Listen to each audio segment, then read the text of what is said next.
Hello and welcome. This is Kevin, also known as AWOL, and well, today we're still working on a big project. We got some updates. We've got a new special game we're gonna play. A lot of stuff going on, a lot of stuff to look forward to. So if you're new to the channel, welcome. I'm Kevin. I also make bracelets, and well, I've been making bracelets for more than 30 years, and from it I've developed a bunch of things that are rather uncommon, and one of those things is this big project that I'm working on. Oh, let's see if we can find a picture of it. Wait. Oh, there. It works better when you have it on the right screen. There we go. So this is what I'm currently working on. This is the latest photo. This is from last night. I took it off the board to clip the back of the strings, which is, let's see, that one. So all of those are strings that got replaced because they were getting too short. So now I am plugging along and trying to accomplish this. And oh, we got Gothic and Rainbow is here. Just a couple of my patronic peoples. Hello girls, welcome, welcome, welcome. Hang on, my wife is having trouble with her thing. Is there a different view? I don't know. She has no chat. She can't see who's here. Really bizarre. Okay, anyways, so the new game that I've come up with, this is kind of fun. Let's see, this is image. There it is, secret word game. Apparently I did some research, and apparently the secret word game goes back to like somewhere in the 60s or something, where if you said a special word or whatever, you win the prize.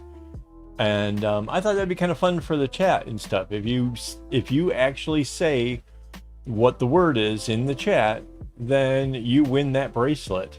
And the thing is the bot has the word in it. So it's not even, I don't even get to like change it for whatever reason or try to make sure that somebody wins or whatever. So yeah, that's kind of the gist of it. So yeah, whoever gets it, the bot will let you know. And then we make arrangements for how it gets delivered and all that kind of stuff. So we'll see how that actually goes. Oh yeah, time changes. Right. Yeah, we don't have that here because we're like 1 degree off the equator, so we don't suffer from that one. Fortunately, because I would be bad at that. Wow, holy crap, was that fast? Holy. When did I send that? It wasn't. I don't, wow. Okay, cool. Glad you get a bracelet. That's amazing. That's like, wow. I'm in a state of shock, so just forgive me there. Wow, that's really cool. What else was I supposed to tell you guys? So you saw how big it got. Maybe it's project. Oh, we got to wait. John wants to know what my clipboard is, or like what my setup is. So I've got some pictures and stuff for that for when he shows up. Hopefully he comes along soon, because, you know, that's kind of a fun one. I just found out, mind you, I just found out that, yeah, I totally came fast. Yeah.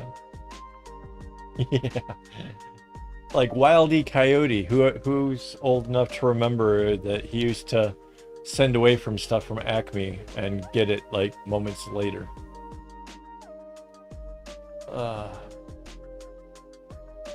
Oh, so anyways, my easel, I went looking to see if I could find a photograph, because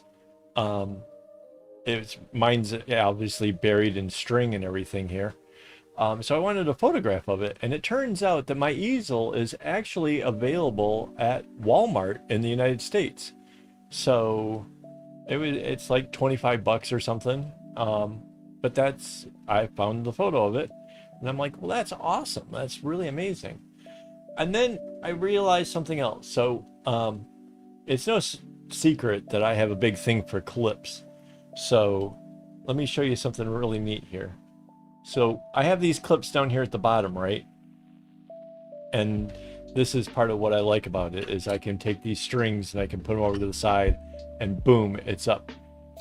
But I've taken off the other side. So this white board is being held on here by these clips. And because these clips, you can squeeze this in and be able to pull that thing off of there, I took off the back side. And that now allows me to actually have access to the little drawer. So, yeah, that is super handy. I got toothpicks, and I have some chopsticks in here for if I want to like eat, you know, potato chips or, you know, Doritos or something, and I don't want to get my fingers all messy and mess up my work. So I got a pair of chopsticks. I've got some pencils. I've got some toothpicks. And oh, I've got the pieces that came off of my clips in case I need them. So yeah, all that little stuff tucked away in a little drawer, and that will be cool. Yeah, I don't know if all the Walmarts carry it or supposed to carry it, or even where in a Walmart they necessarily would. I do know that where I bought mine was an art supply place. And it was cheap. It was like $20 Sing, which is probably like between 15 and 18 in USD. So yeah, it's a relatively inexpensive easel. Actually, I might as well show you guys, and when what's his face gets here, I'll show him as well. So that's image 4. So that's what it looks like. Now you can see in the picture, there's like a little ledge that your paper or your book or whatever it is supposed to rest on. I removed that. It's just 4 little screws that holds in a little hinge right there. And I removed that because it kept getting my strings caught, which was really super annoying. So like as the strings were down here, they get caught right in the little corners or whatever. And yeah, so I was looking for a different way of being able to hold things on, and I found that these clips worked actually really, really well.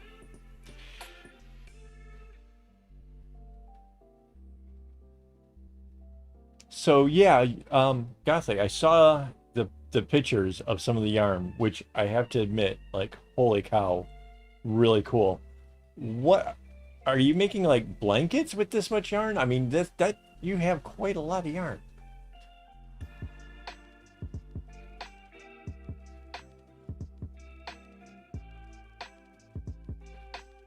dare I ask, what is the works?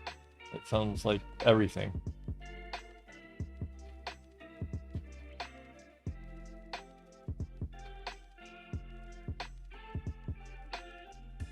Michaels would have it. Yeah, it is a smaller board. It is probably, I don't, oh wait, I do have measuring. Yeah. The bonus of having the airplane trolley nearby is it keeps all my sorts of stuff. So it is about 34 cm across, or about 13 inches across, and then the actual board I have that I've attached onto it is 46 cm across, or 18 inches. So yeah. Oh, so you can make sweaters too. That's really cool. 10 works in progress. That seems a bit much. And Mandy is back. Yay. So cool.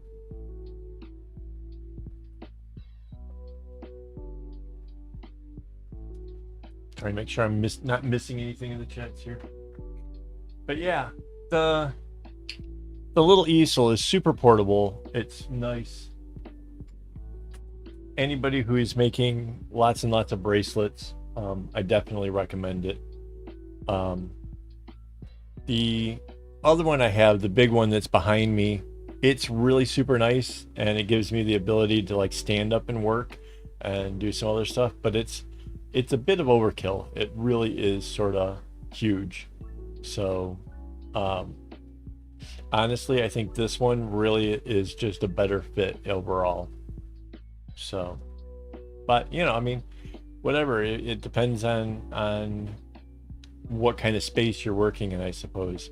The big one, what we got it for was at the time, in order to keep an eye on Dad, I was spending a lot of time out in the living room, and the height of the table wasn't really great. And so what that one did was it allowed where this board clips to, or what holds it in place, could be adjusted to actually be lower than what the table is.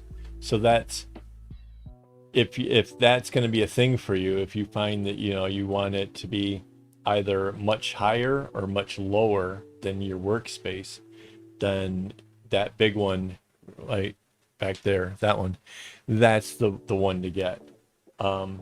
If your table is adjustable like my desk is, then this one works out really, really good. Or if your desk just happens to be at a really nice height. So yeah. But yeah, I've been working pretty hard trying to, well, I say that. I've been trying really hard to keep myself motivated, to keep myself going. Had my booster shots this week, which I'm not sure if that was just lack of motivations or what was going on, but that didn't seem to help me along at all.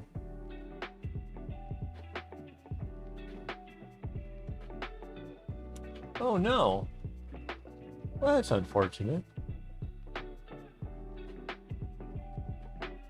We have something here called double prawn oil that's really good on popped blisters and stuff. It makes like I got I don't know if you can see that, a nice little cut along here, opening up a box the other day, and it started to get infected, so I put some of this double prawn stuff on there, and I don't know exactly what is in it. It stings like crazy for a moment, and then the body must like freak out and instantly put like a scab over it and works really hard to get it to heal up quick, like, you know, don't hurt me, I'll be good kind of thing. So I have no idea what's in there. I don't know how it works, but yeah, that stuff gets it healed up quick.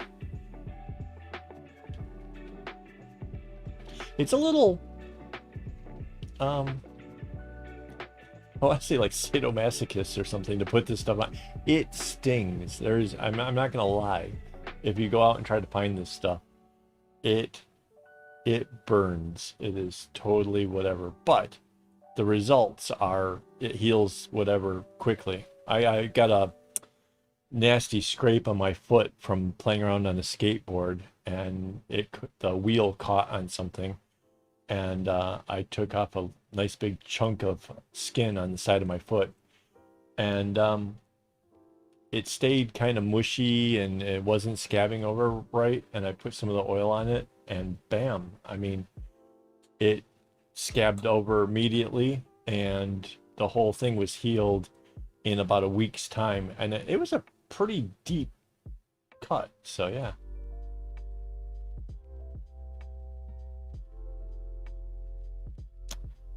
Right on. And it had to be the thumb too, right? Like, oh man, that's got to be the worst because you use your thumbs a lot. You really don't notice how much you use your thumbs until something like that happens.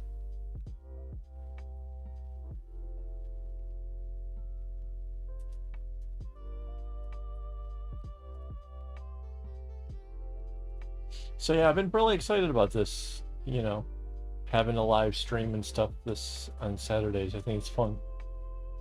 I've been really looking forward to it all week, trying to think like what kind of stuff we could do and kind of make it fun and exciting.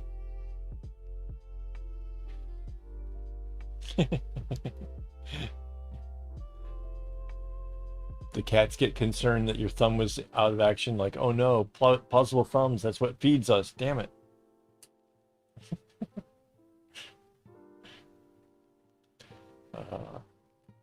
But yeah, I've been looking forward to this. Let's see, what else was it? So yeah, there's the thing. Oh, tomorrow is the Patreon group hangout, so everybody from Patreon is invited to hang out with me and my wife. That's going to be a lot of fun. We're way excited about that. Trying to check my notes over here. Yeah, I already was talking about the whole setup thing. Yeah, I didn't realize, you know, when John asked me about it, like, I didn't realize that, yeah, there was any kind of secret about what kind of a setup I have. Because I'm a huge advocate for having a clipboard of sorts. Just happens to be that mine's just a board with a lot of clips. Still counts, right?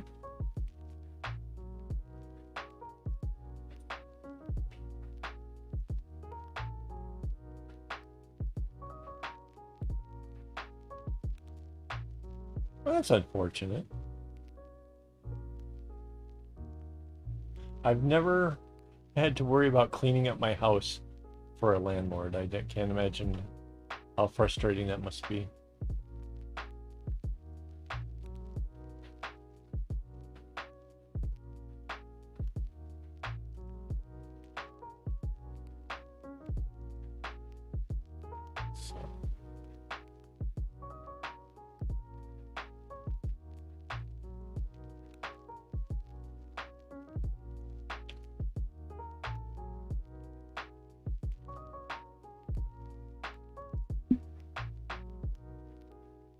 Oh, that's awesome. That's good to hear, Rainbow Haze. You never know, like, it's so hard to like do the whole names because you girls have like the longest whatever. So I'm like, I want to abbreviate it a bit, but I never know like what's the right way of doing that. But no, that's awesome. Glad you're going to be there and bringing some crafts. That's way cool. I've got I don't know, I get inspiration all over the place, and I just recently saw this little leather wallet that was supposed to be like this minimalistic thing, and I immediately fell in love with it. I think it's an absolutely gorgeous little wallet, but my first thought was like, well, how could I embellish it? How could I make it a little bit more my style? And so yeah, I now have an idea that's sort of on the back burner as to how can I incorporate some bracelet stuff into it. So yeah, that might be something coming up soon.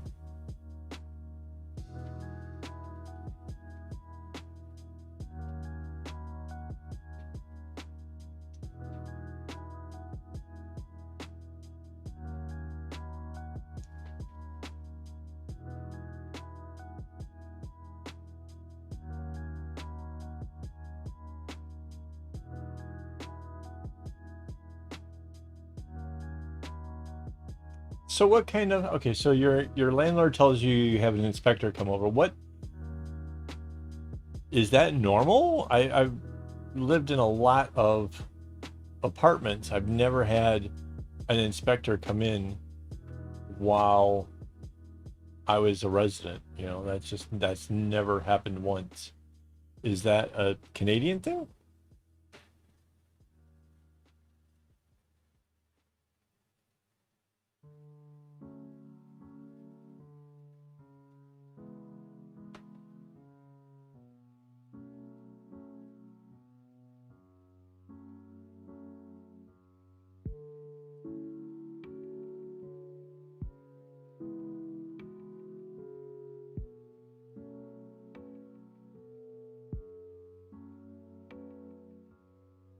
Oh,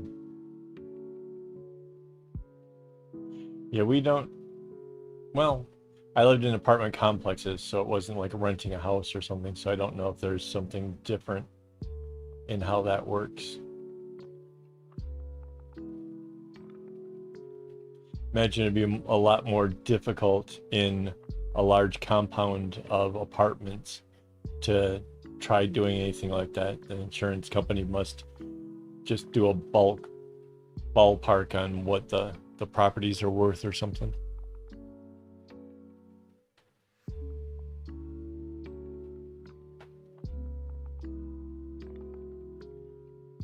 So,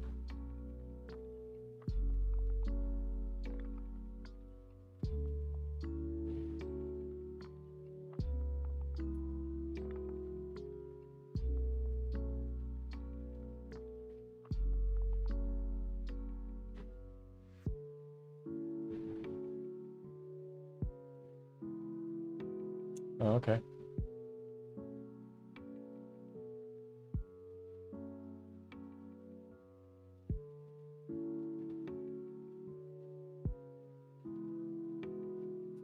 that's weird. So, anyways, back to the big project. So the big project got, like I said, this week got slowed down a bit, which every time that happens, really, like if I have a good day and I get a lot accomplished, I then compare all other days to that good day, and a good day, I got more than 2 rows done or something like that, you know. So every other day that I don't get that much accomplished, I'm pretty hard on myself. And this week, I really feel like I've been really, really hard on myself. I'm trying. Um, I've tried listening to music through headphones, and you know, tried a couple podcasts. I tried a bunch of different stuff. Just seems I just can't get my head to want to focus on just this. I'll phone gets a notification or whatever. Like even like I tried like turning off notifications on my phone, and so did all kinds of stuff to try to keep in focus of this, but I don't know. Just a little squirrely lately, I guess. But that's the thing with ADHD is you can either be so focused that you forget everything else and you forget to eat, you forget all that stuff, or you focus on nothing. There's like almost no in betweens. So,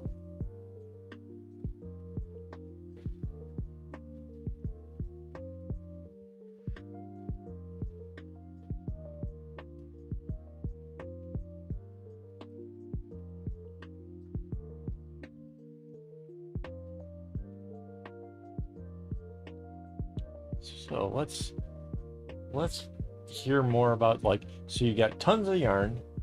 Can you crochet or do any of your yarn stuff with your thumb injured? That would be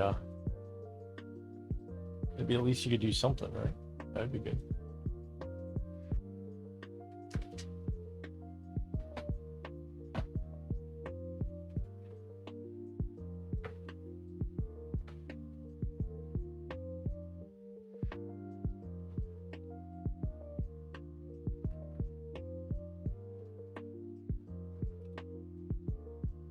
This chat is so quietly moving along.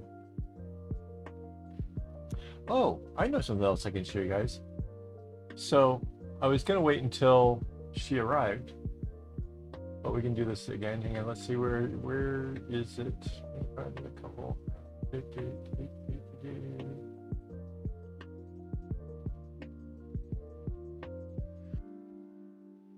Is it this one? No, it's not that one. Where is?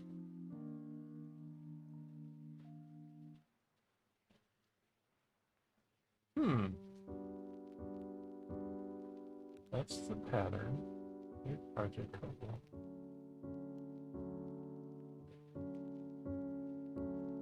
There it is. Check that out. So one of the gals that was here last week asked if it was okay to make me something and send it my way. And this is what she made me. I am like absolutely floored. So that's one of my business cards. She had bought a bracelet from me and yeah, decided that she wanted to send something back. Said she can't compete with the stuff that I create because she's, you know, more of an alpha person. But yeah, that's what she sent me. Like, so, like, holy crap, man, right? That's way cool. But this week had a holiday in it. So day before yesterday was Diwali, Deepavali, depends on where you're at, how they pronounce it, I think, or even how they spell it. But it's the darkest night of the year, and you know, it's a whole festival with lamps and stuff. So yeah, the post wasn't running for a day, so I think that kind of may have slowed things up. But yeah, really like happy that somebody thought so much that they actually wanted to make me something cool. So yeah, pretty excited. I was gonna wait until she got here and let her know, like, you know, that I'm pretty stoked about it. She seemed kind of bummed. She sent me a text on Friday, like, is it here yet? No, not yet. So yeah, she's worried. She thinks that, you know, maybe I'll get lost in the post. I think it's just the holiday. I'm hoping it's only the holiday.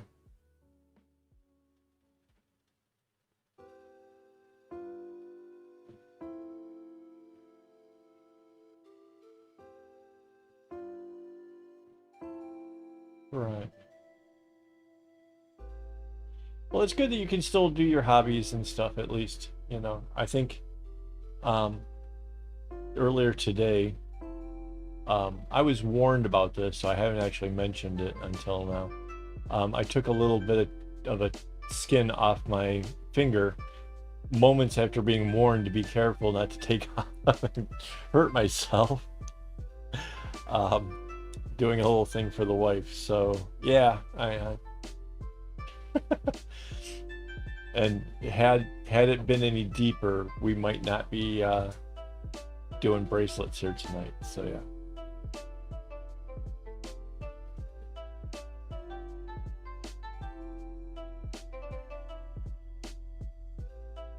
And I can hear the pitter patter of the keyboard. There it is. uh,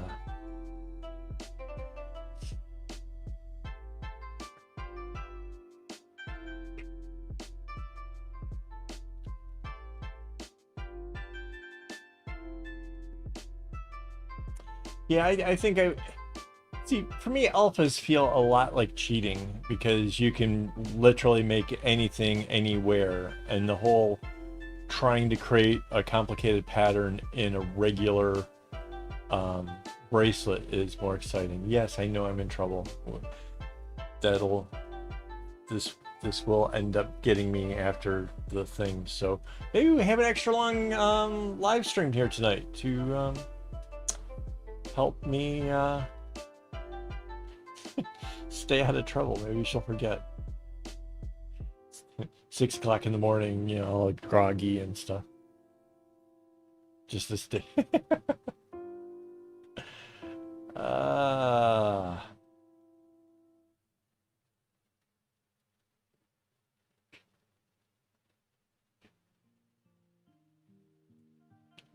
Yeah, well, she was trying to use what do you call those things that takes off the outside of vegetables or fruit?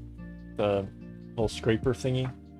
The blade wasn't working so well, so I turned the blade around 180 degrees so that way the other side that wasn't being used would be the cutting side. And yeah, it was actually sharper than I imagined, but I got the whole thing working for her, so I mean, you know.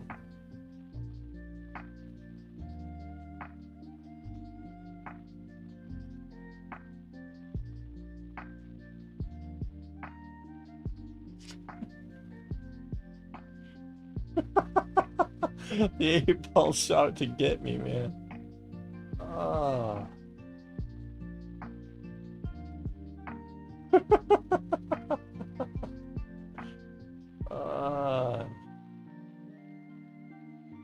A peeler, yes. So the peeler needed to have its little blade spun 180, and trying to get it back into the slot after having turned it around proved to be more difficult than I first thought it might be. I got it though. In the end, I got it. And it only, no blood. It's just there's a little spot right here that's a little thin. Be kind of feeling it.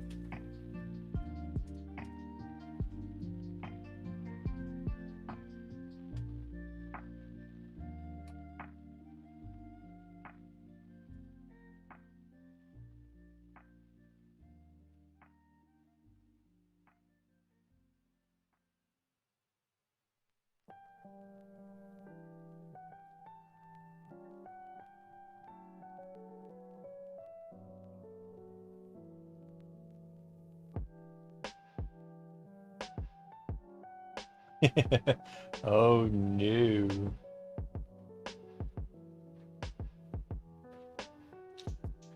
The bad part is you guys probably think she's joking.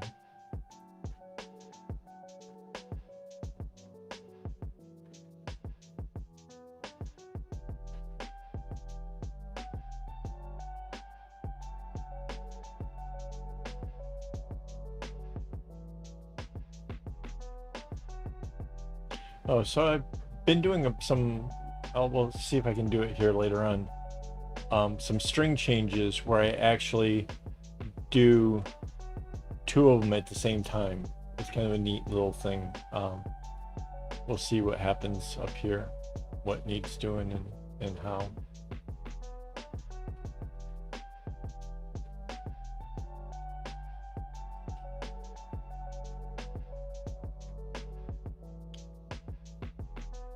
That sounds actually kind of interesting. That does seem, I think when it comes to crocheting, one of the more complicated grid-like things or whatever are those bags. There's like I think the trend started maybe in South America, but it's a bag and the pattern just keeps going around and around, sort of like an alpha, and where it changes up the strings and stuff gives it a rather Aztec or I don't know really how to describe it, like triangles and Indian kind of stuff. Knew a girl here who used to import them from South America, so she was getting them real cheap and then selling it at Singapore prices, which basically means there was a pretty good markup for her. Mind you, her shop overhead was probably atrocious, so I can't say that she was doing it wrong, but yeah, pretty neat.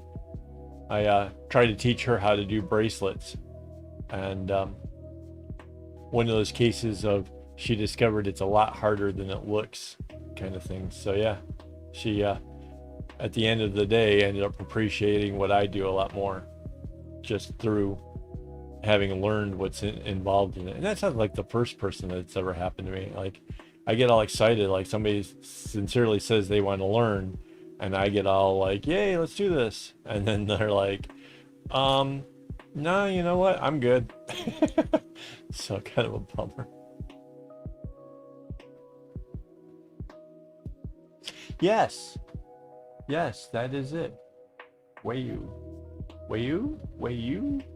I don't know how to say it. But yes, those are them. And yeah, those are way cool.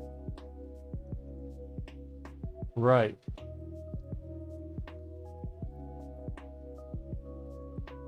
Yeah, if you have a link for that, I would love to watch that. I would love to see. Yeah, I love that kind of stuff.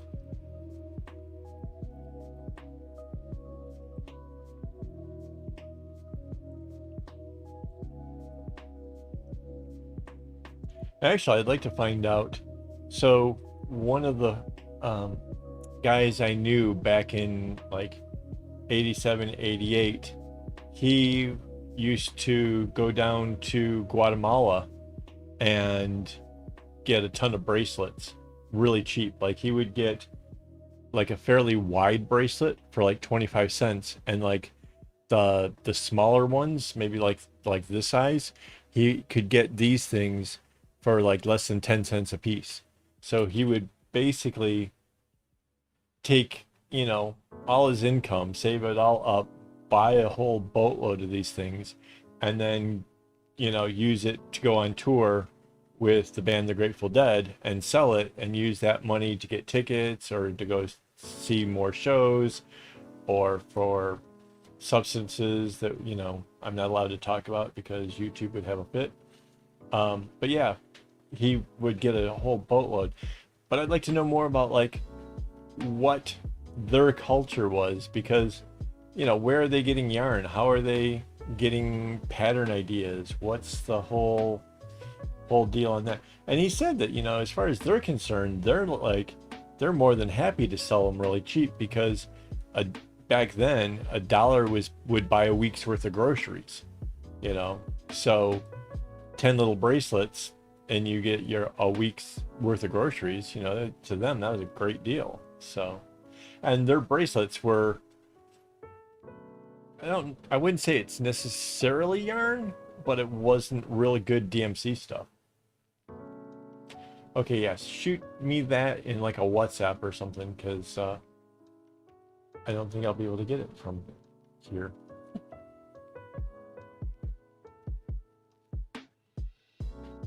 Oh, so it's that's like the name of the tribe?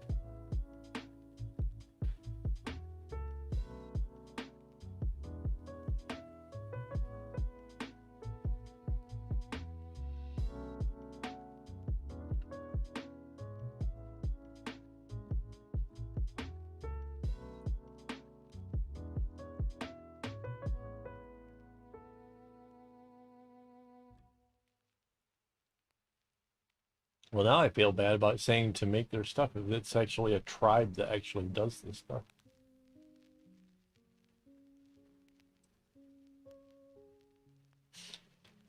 My wife and I, we went to Indonesia and we met people that do, what do they call that?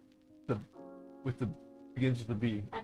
Batik, which is this art of using, it's like a little pot that you put in really hot wax, and that you just touching the tip onto the fabric leaves a trail of wax. So it's like having a fountain pen of wax, and just drawing these intense patterns onto the fabric and then dyeing it, and then using hot water to get rid of the wax, and then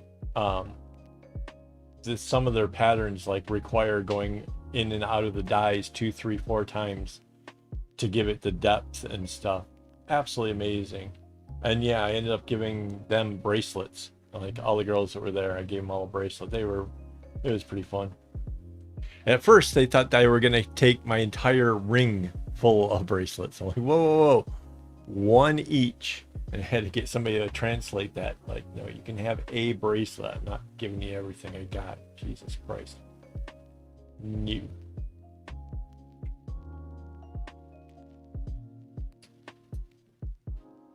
Yeah, that's way cool.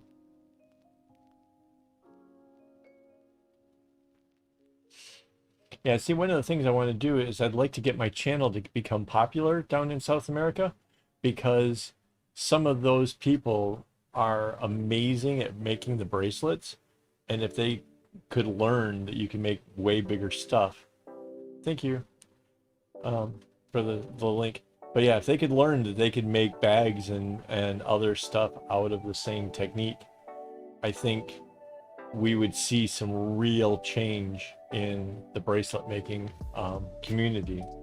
Because, you know, well, just like either South America or the Russians, like if the Russians get involved, I think that would be huge. Because again, another place where you have just amazing bracelet makers.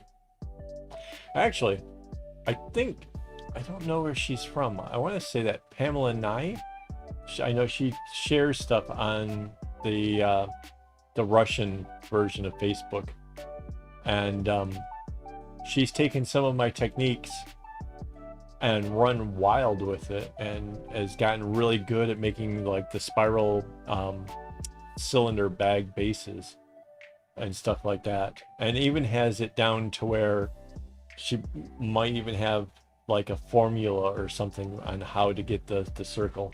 It might only be for like a particular number, like you have to have how many ever strands in the circle, but either way she's pumping these things out like crazy.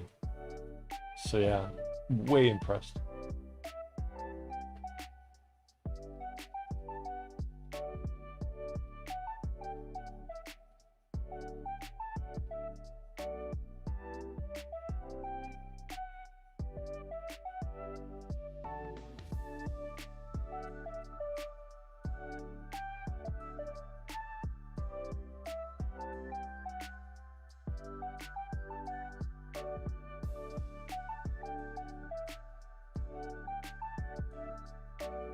Use the hashtags in the YouTube, you mean? Or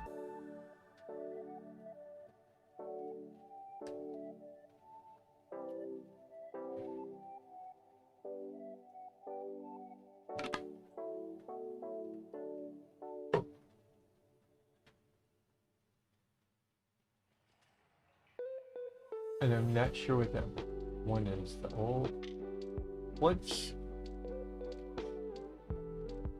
what are the hashtags? Do you get what they mean? I don't know what they mean. I don't know what the hashtags mean. Oh, you check it because it's different to get more. Oh, I see.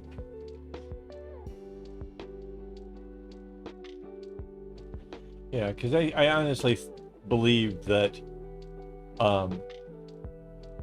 even just some of the stuff that I've done has managed to change some of the looks of the bracelet community in general, like some of the bags and stuff that you guys made, or the you did the phone case thing, stuff like that. Like that's pretty intense, you know. And that's, I feel like that's just the beginning. Like we could really make so many other things if other creative minds got behind it and started doing it. Oh, cool.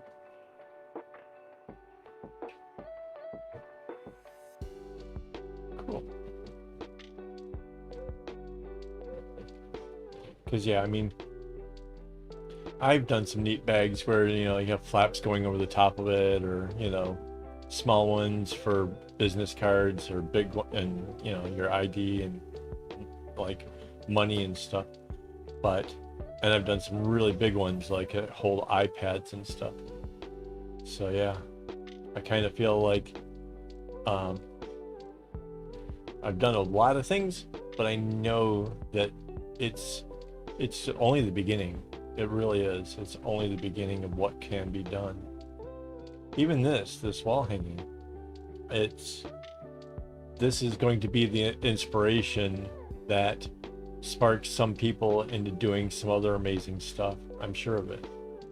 You know, just the fact that the squares can be different means that somebody might take and change up the squares in order to make a bigger picture, right?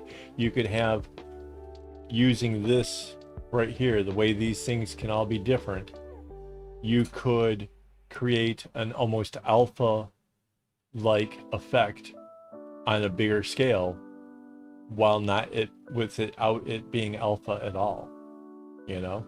Kind of like, have you ever seen where they take a Rubik's cubes and then they stack them all together and it makes a really, really big picture? That could literally be something that this kind of design could create. And, you know, I'd be all for it. I would be amazed to see it happen. I would, you know, definitely kudos to whoever wants to pull it off. But yeah, the possibilities are there. And again, because like the way I've been showing how to add string, how to replace strings, you know, you can pretty much change up strings anywhere. My preferred method is to change up the color while it's in the midst of doing its knot, because that way the half of the string that's on the inside is the same color as the knot itself. So that's the one way that I help prevent anybody from seeing where it's been added. That's the only kind of prerequisite. But I can change a string even when there's only just the one knot. Like what if it was this one little tiny white one here, I can change that white on that instance, you know. So doing a bigger project and stuff just requires knowing how to work the strings. Other than that, it's you know, just requires a good imagination.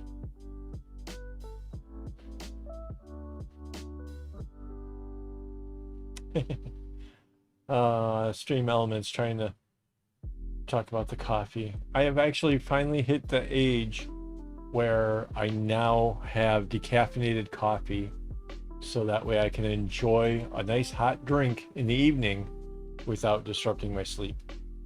Once upon a time, I tell you that I had no problem drinking the coffee and going to bed, but I don't think that's quite as true any longer, so I now have decaffeinated coffee.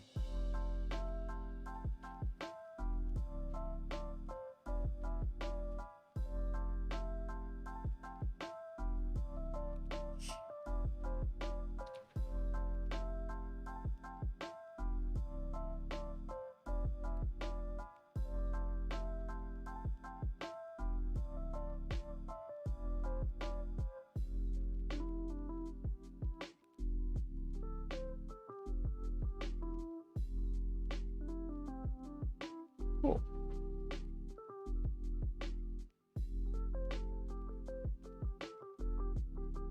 And when I get to doing the next segment below this, I'll be changing out the light blues almost immediately.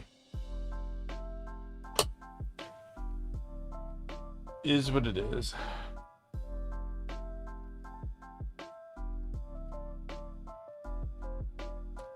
No, actually, my wife got me, I think it's called Illy, ILLY,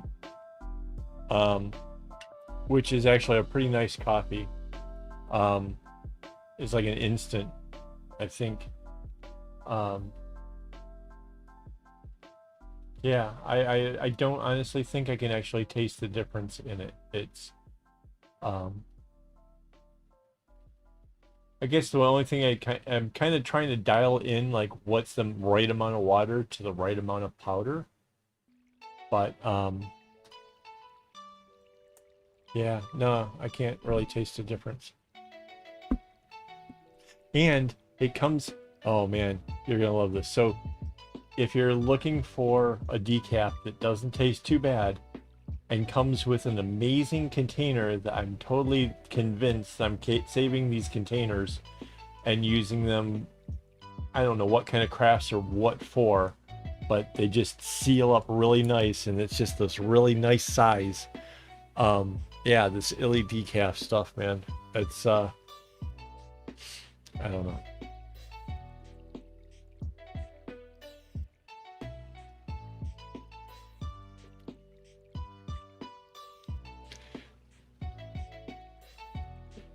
So what are you going to make with neon yarn? Like, that doesn't sound like sweater material. Is that like neon blankies?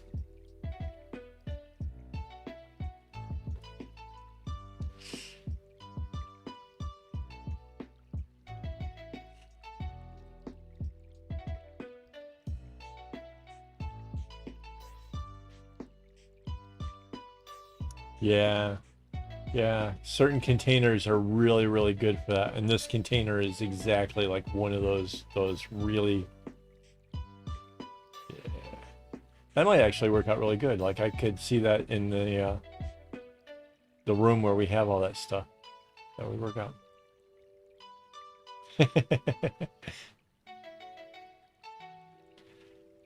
Being a boy whose mother would go to England and come home with sweaters that were made from my aunts and stuff in England, where um like the cricket vests and that kind of stuff. I can't imagine a neon sweater, but okay, sure.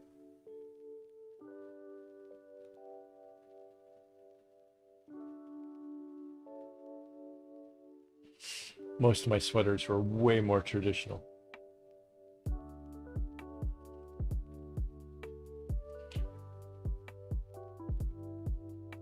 Nowadays, I think this an idea of wearing a sweater, I think would murder me.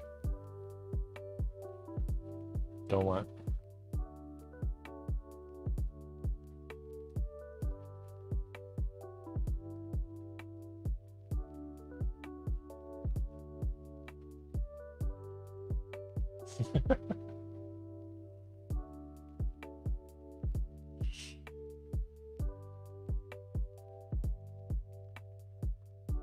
I guess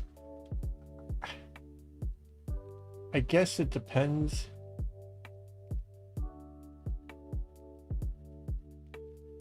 On your environment, like where, what kind of, if you're in an area, I can't imagine, I don't know, like just wearing a Grateful Dead t-shirt seems to be enough of a rebellion here, you know, just this country's really super conservative and yeah, I don't know.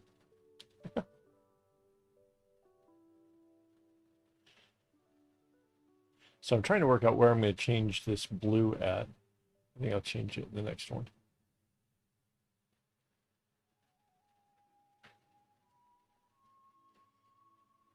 Yeah, once upon a time I had my hair burgundy, but at the time I was living, um, well, it was before, well, I was waiting to get foster parents and living in a children's village, and I decided to rebel. I had my hair this sort of purplish color.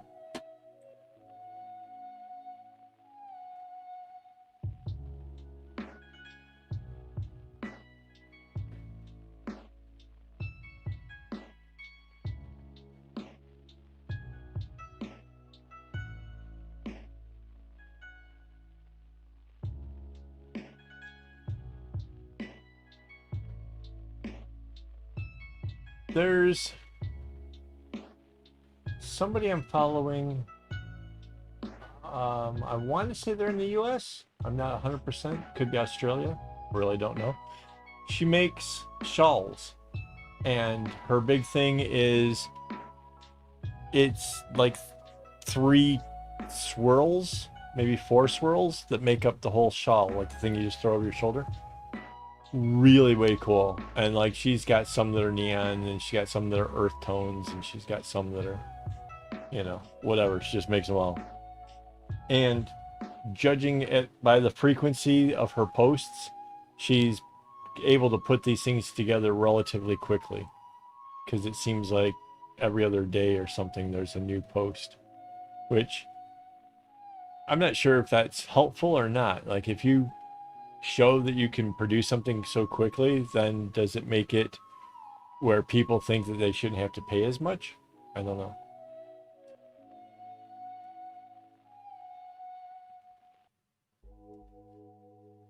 Like, does it cheapen the art? That's the question. I don't know. I think they look amazing. I think it's really cool. She's obviously kind of worked out a design thing or whatever, so it's way cool. I don't know the name though.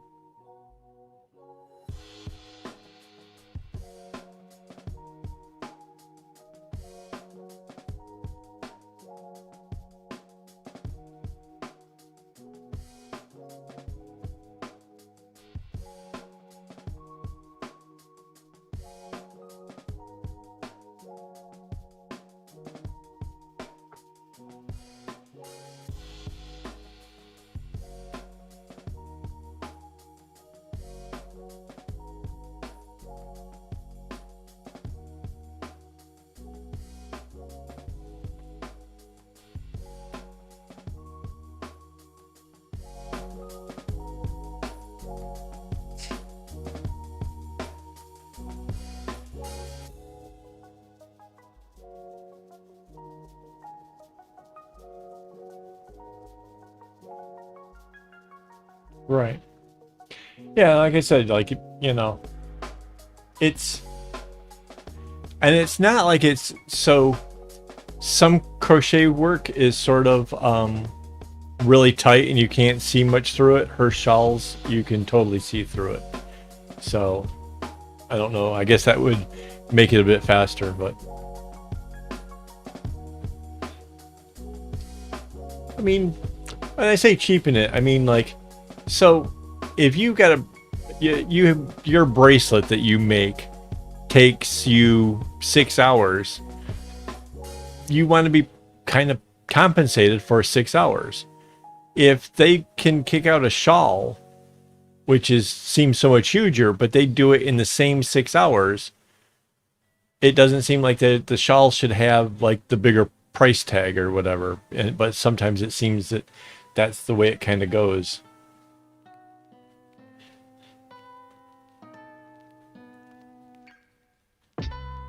Or it's possible that, you know, she's posting reposts from earlier on, you know, like, you know, trying to keep it in everybody's mind what they produce kind of stuff. That's, you know, a remote possibility as well.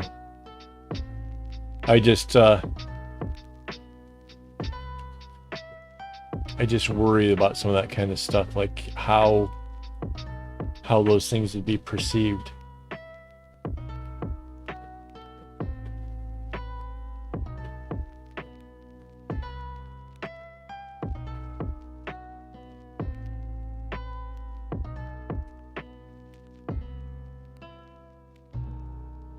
Right.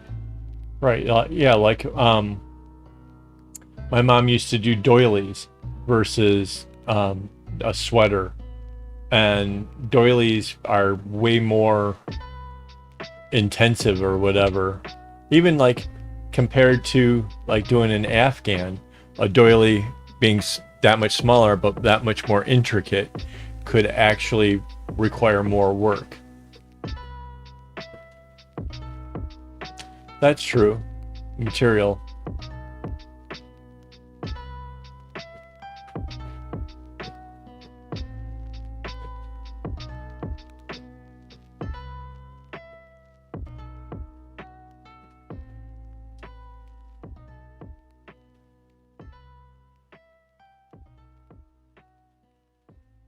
I just noticed that like there's a strange noise in my room. And I look over, and it's my wife has got the bone, what do they call that? Bone conductor headphones. I'm like, what the crap is she listening to? Oh wait, that's me. My voice is playing in her headphones, and there's enough of a delay that left me going, wait, what? So yeah.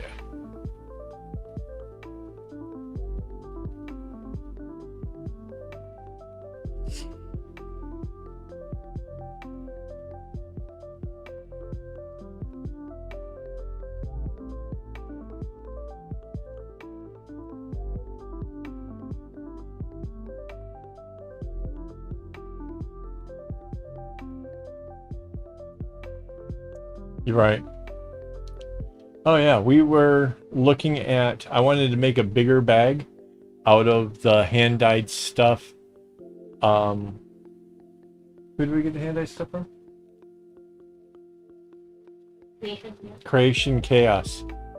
The little bag that I made for her giveaway and stuff was cool and all, but I wanted to make like a proper big one, like something that can hold wallets and phone and more. And we tried to work out the cost for it. And mind you, I could probably put that thing together in, I don't know, a couple weeks, maybe. But the cost for the materials was, woof. Yeah, that was not, no, that was going to be a really bad idea. Not that I still don't want to do it. I do. I just got this real distinct feeling that I'm not going to be able to sell it. And I don't like that prospect at all.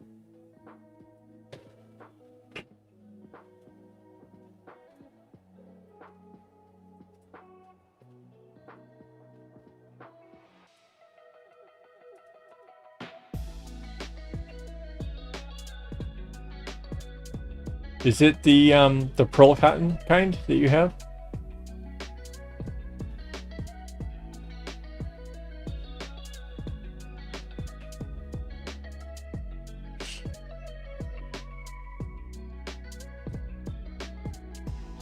Ayo. Now you got me looking for knives. Great.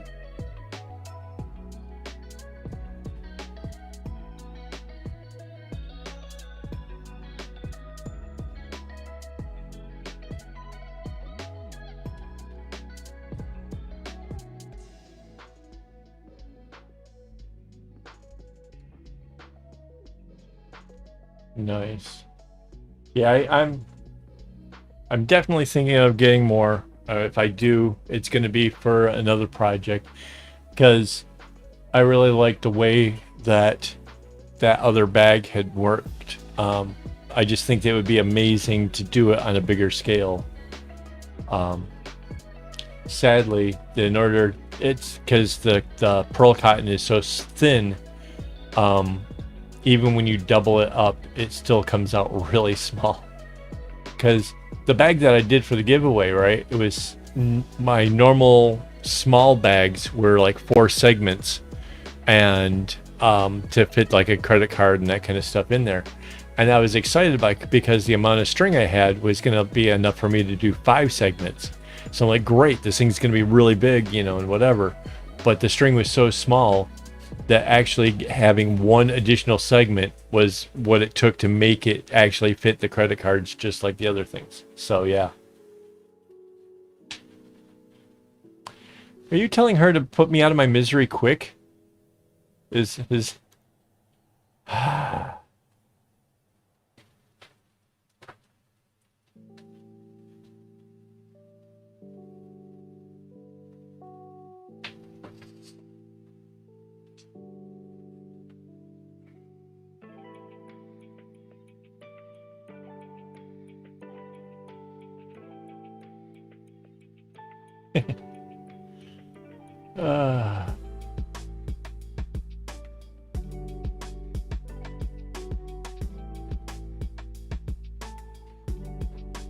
I don't think I've ever worked with size 3 pearl. What's that like?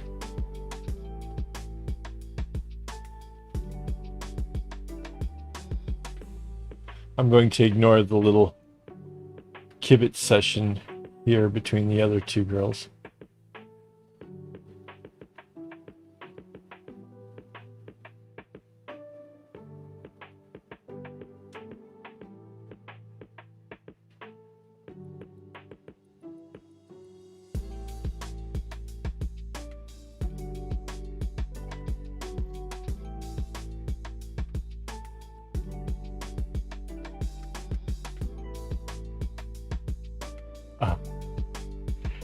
I went to go get more blue strings.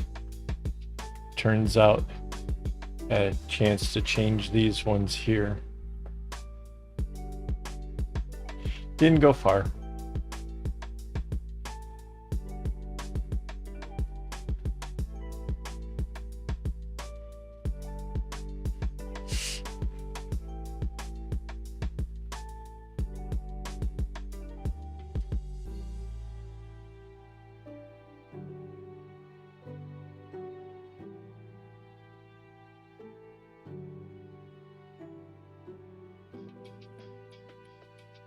Hmm.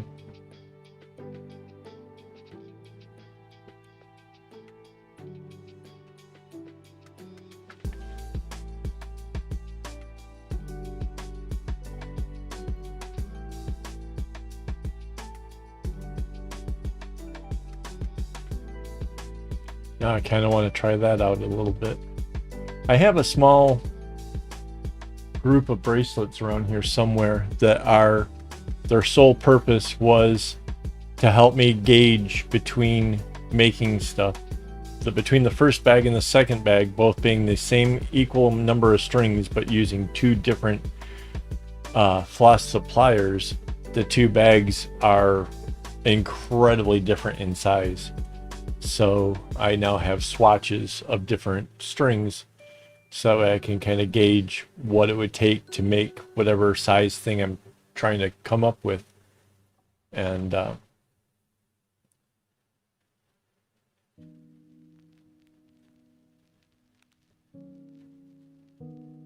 yeah.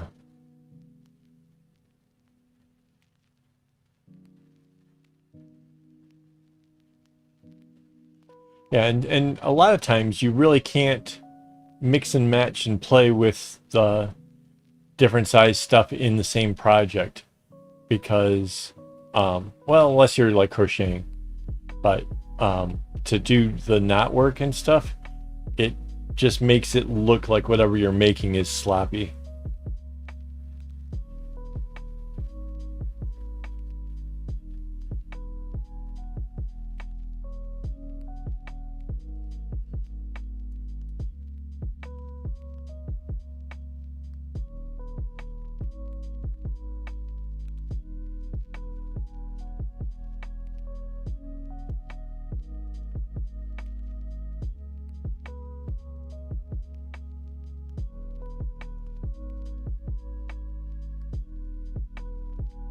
Trying to think what kind of patterns. It's a variegated yarn, right? That was the one with the multiple colors and stuff.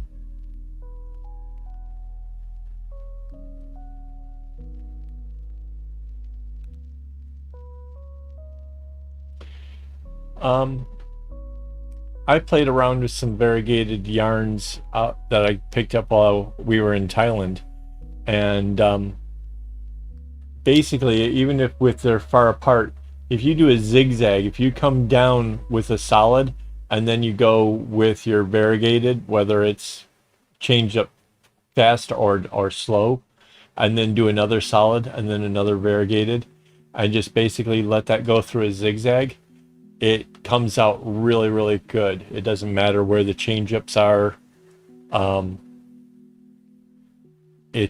That would work out really cool. So if you could actually make something pretty big with those balls.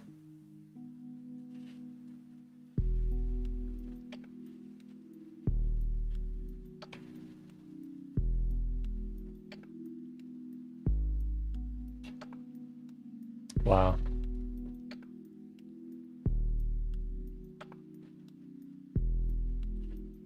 So do you sell all your creations at like a flea market kind of thing, or like do you have like a store or something that takes up your stuff, or is this just stuff you sell like through like Etsy or something?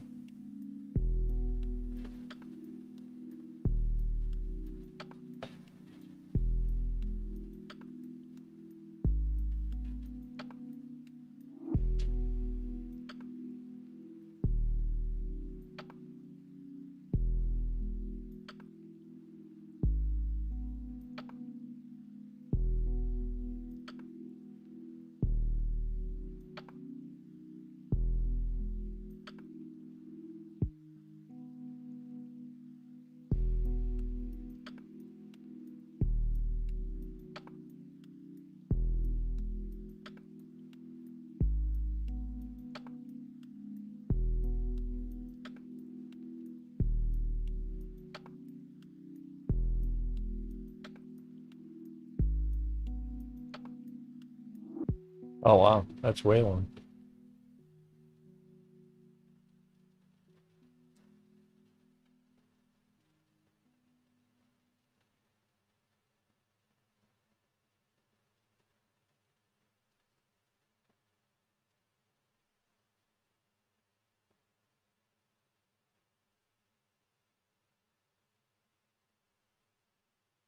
Hey, hey, Ocean Current made it. Hello. Lots and lots of progress. Let's see. Maybe.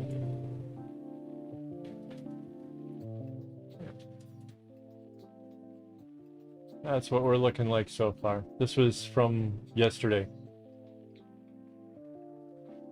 One of the things that I realized after I finished taking this shot is the amount of string that's hanging from where I've added floss is so much thicker and longer. It's crazy. So yeah. Oh, and it gained weight. So before I started on this row of adding stuff, it was 651 grams. As of last night, it was 722. So yeah.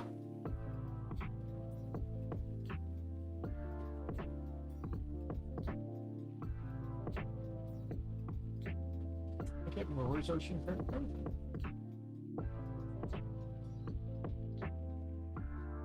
Okay. So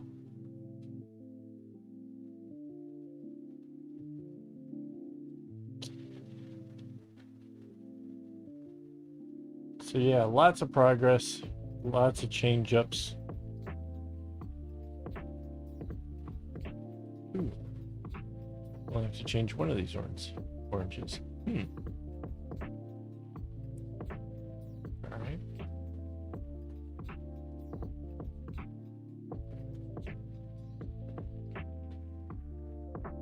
But I gotta change these two reds. So Ocean, you're getting here a little later, so I get a chance to actually talk about this thing that I've come up with. It is the secret word game, which basically, to try to help keep the chats going and make Google all happy with the whole notion of how much whatever. If you happen to say the right word, the chat bot, which is obviously running in the background or whatever, will let you know that you've won. So the word has been picked out long in advance, and the chatbot knows what the word is, and basically you can't bribe the chatbot, which is good. So if somebody says the thing, then yeah, then we have a winner, and they get a free bracelet out of the deal. So yeah. I need to grab 2 more reds. Be right back.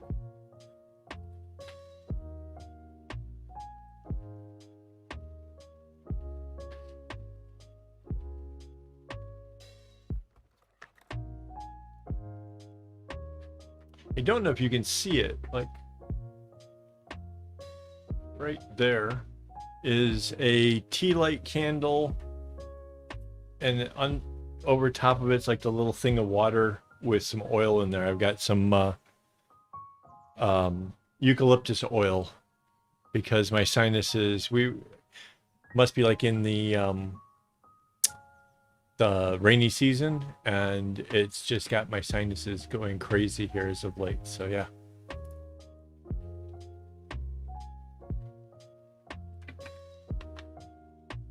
I like the way you think, trying to use words that pertain to the business. So yeah.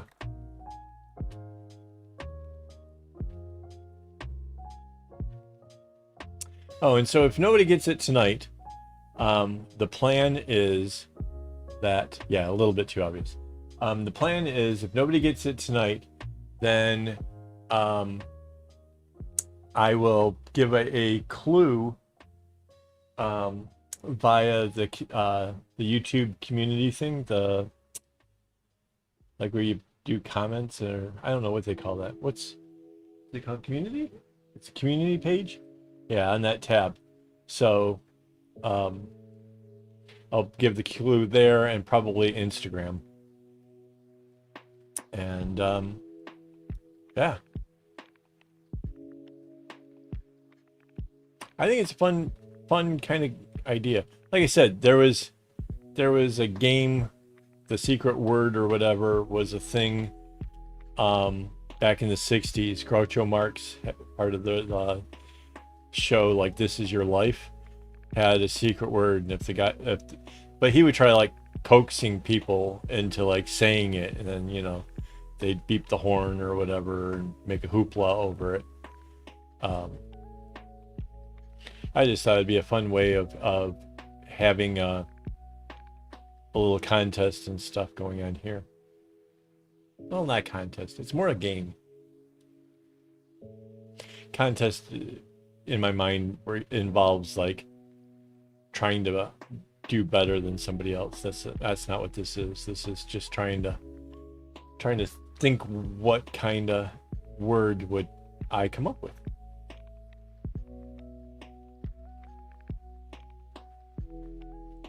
And I tried to make it a word that wasn't so like hello or something, that would be too easy.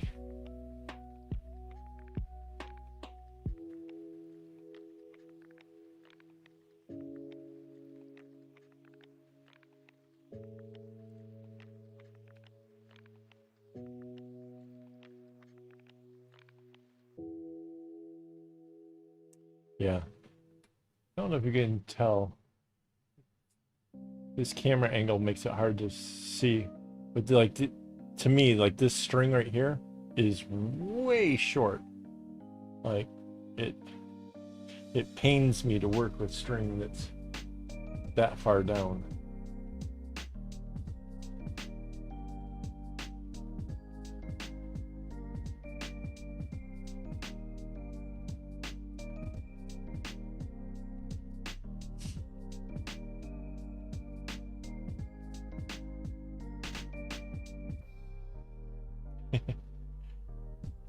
Everybody got quiet. Is everybody trying to think of secret words now?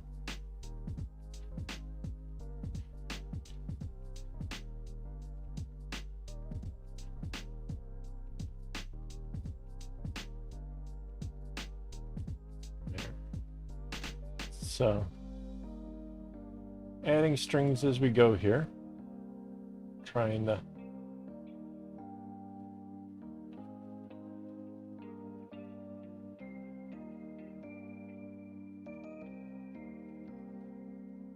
keep this thing moving along.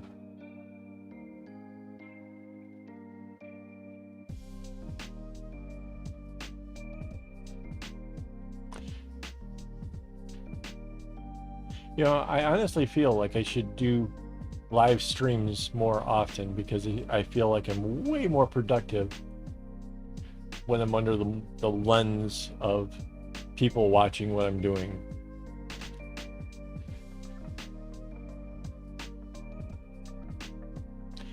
Now, wouldn't it have been hilarious if right there you had gotten it with the magic word? Like, that'd be...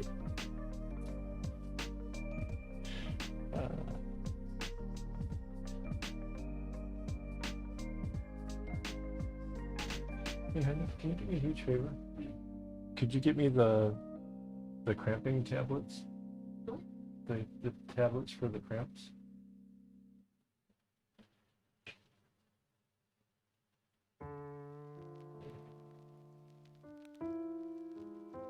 Lucky girl, having your lunch brought to you.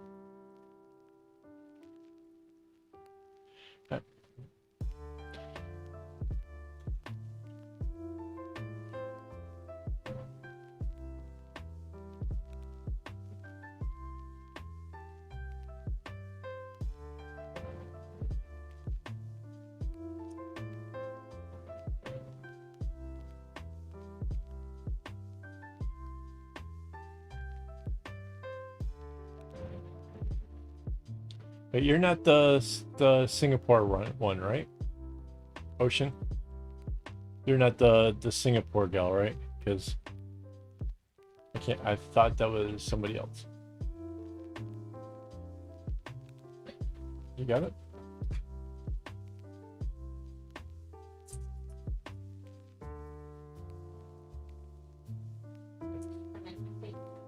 Who's Samantha? Amanda, right? Yeah, okay. Because she was just talking about alphas, and I'm like, ah.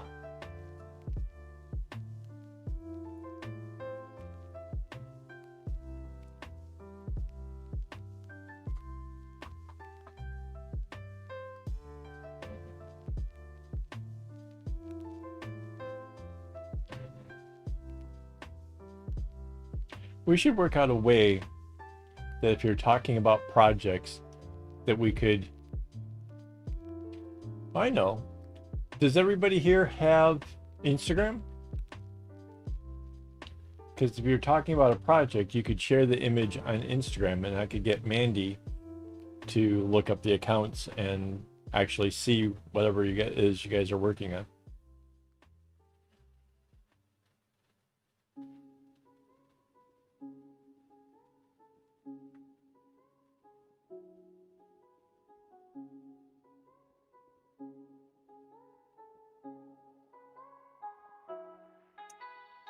I love Subway sandwiches. I absolutely love them. Whenever, like, Mandy's been making me the meal preps where like everything is set up and done for the whole week, but like that's like for 5 nights out of the week. So usually one of the other remaining nights, I typically try to ask to have Subway. I really, really like Subway.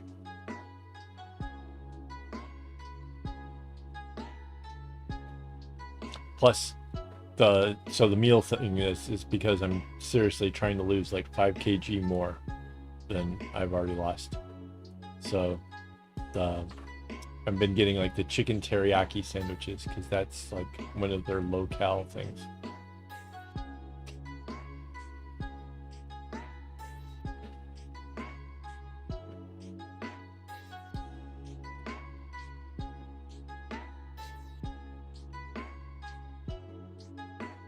Oh, Helena made it. Hello. Oh, that's fine. I did notice that there was like one less person talking than there was watching. So no, that's fine. Hello.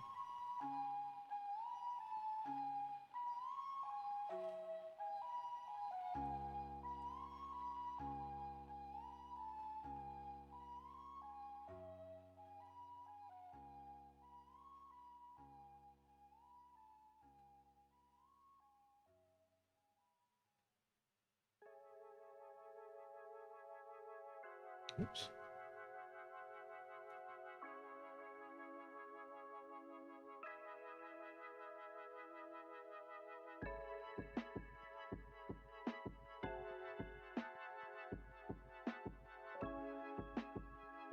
I don't know what a chicken tikka is.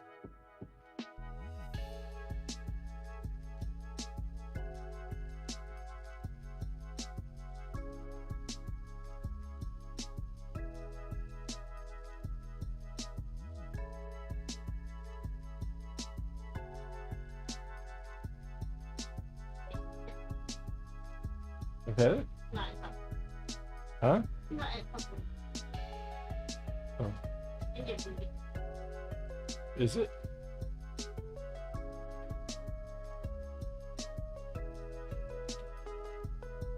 See, and this is why I say my wife knows me better than I know myself. She says I've already had it, but not at Subway. I have no idea.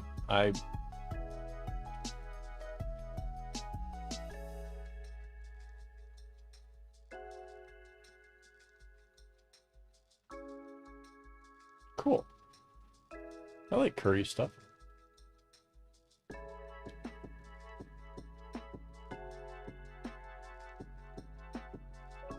I'm not like those Americans who go off to India and then complain that all the food was spicy.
Managed to change a couple colors in this little square. And I'm rather pleased with how well they came out.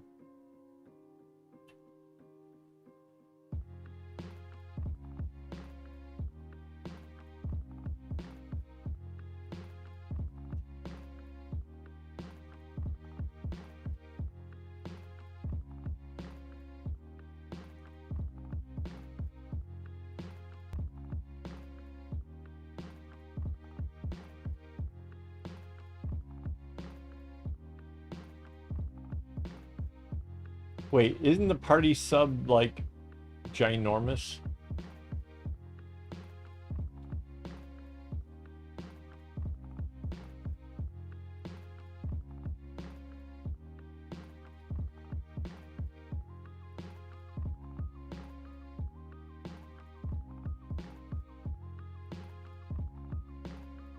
I don't have problems with my strings getting tangled up. So let me show you. Try to move the camera back here a little bit. So I have like these clips that are attached down here. And so like once I finish with this square here, I won't be using any of those strings for a while. So I just bring them off to the side and then let the top part of the clip hold that as a group. I'm not anywhere near these ones over here, so they're just going around the edge of this clip. They're not clipped down, they're just held off to this. Oh. Ah, there you go. They're just laying off to the side using that clip to sort of give them something to lay over that keeps them out of my way. And that's what keeps my strings from ending up in a bunch.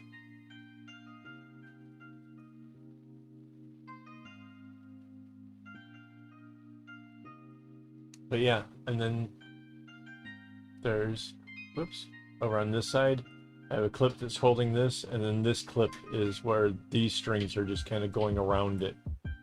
Kind of just keeps everything out of the way. Like basically as I'm working on this row, I'm working on all these, but I don't need any of this yet, so I can just kind of rope them around the end here. I don't have to actually clip it down. Just having them over to the side is enough to keep it from getting in the way or causing trouble.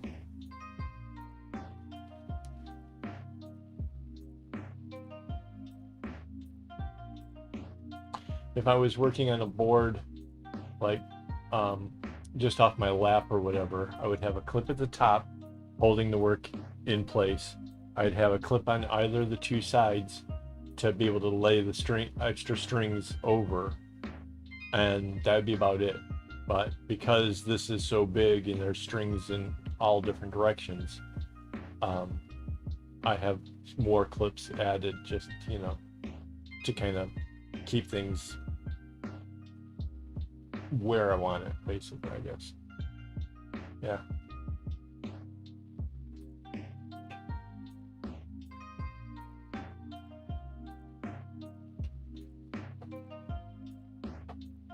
And then I think we were talking last week about the fact that I cut a hole through the board so that way the strings that have been replaced can get thrown into the back there, which keeps me from accidentally picking something up and tying knots to a string that's no longer supposed to be in play.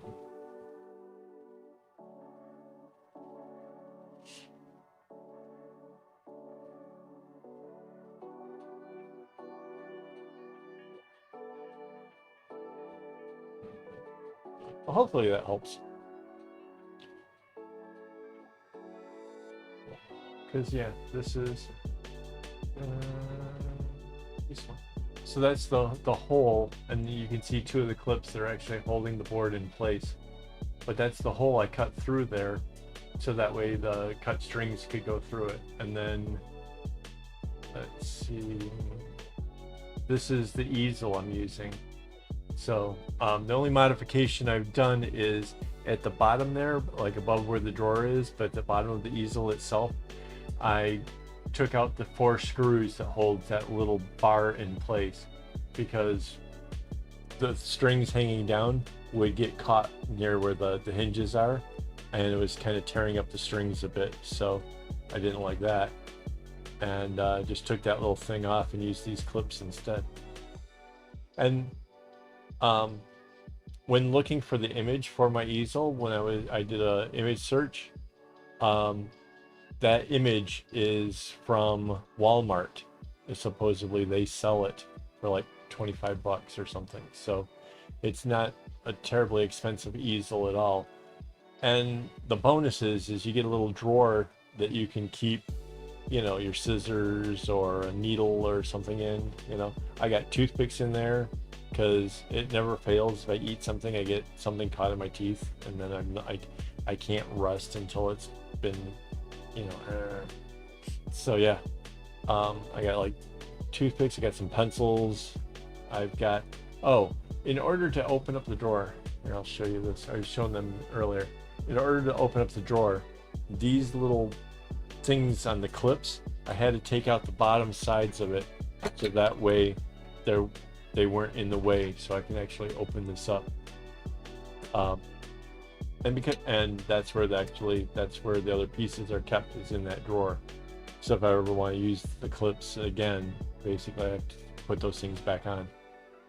Real easy. It's an effective, inexpensive fix, and yeah, I kind of dig it. I think it turned out all right.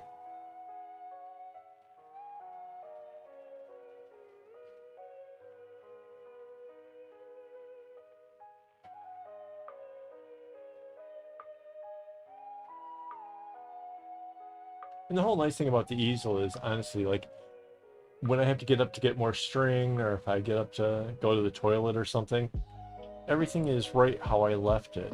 And having like these clips, like the strings off to the sides and that kind of stuff, means everything is going to be exactly right where I was when I left, and being able to resume immediately afterwards is really super easy.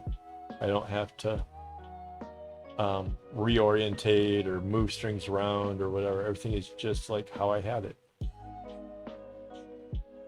The only downside is my chair can't go up higher, but because of adding these strings, and I'm adding it at such a long length, it's a third of a skein, the strings can actually hang all the way to the floor.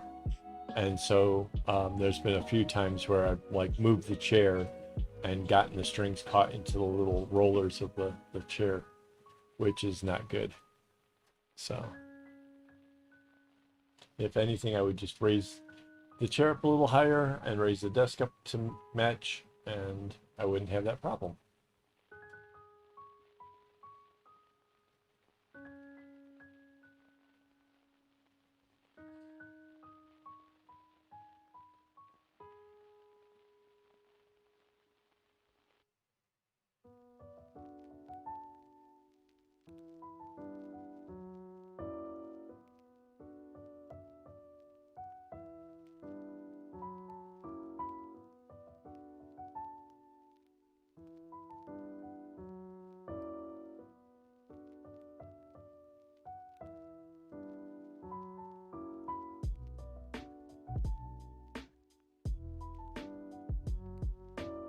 Kind of digging the tunes again tonight.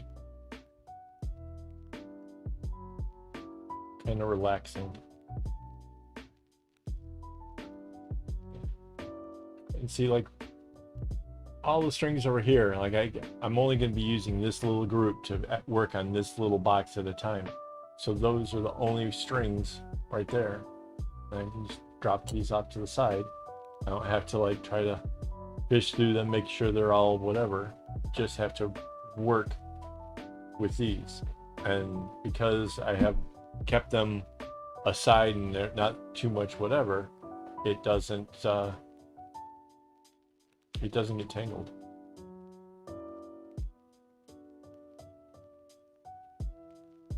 Right, that's true.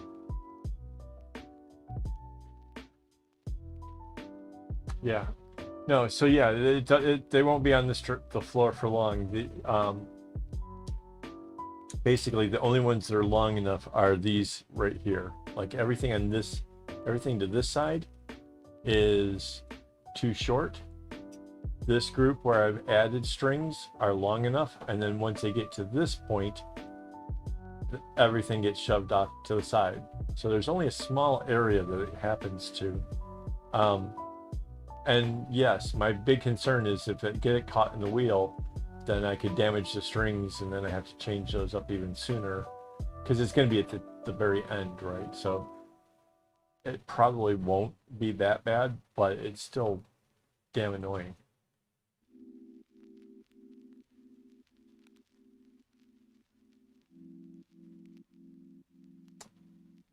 So yeah, the quality of the string, yeah, we have experience on that. The first bag was made with some of the cheapest string imaginable. It was $2 per dozen, and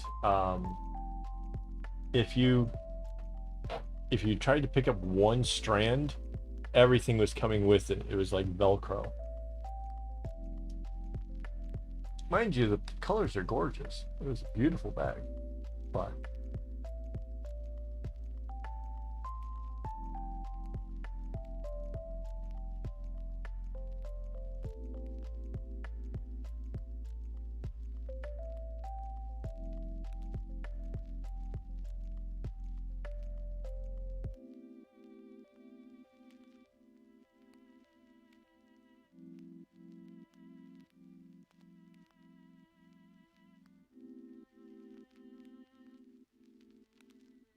yeah, I wish.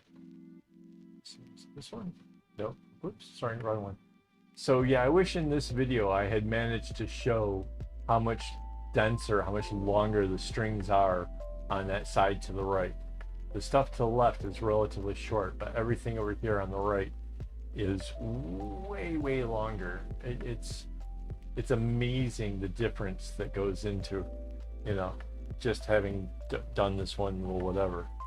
Mind you, everything to that side, it's the one string that's long is the light blue, because those got changed up a few rows above that. But by the time you get to down here, all the light blues are already shot again. So yeah. Yes, I am doubling up the strings. So yeah, when I add the string, I basically am looping it. You know, it's just a single, but then it's looped to go around, and that's what kind of locks it into place. But yes, everything is doubled up. It gives it a thickness and makes changing the strings a whole lot easier.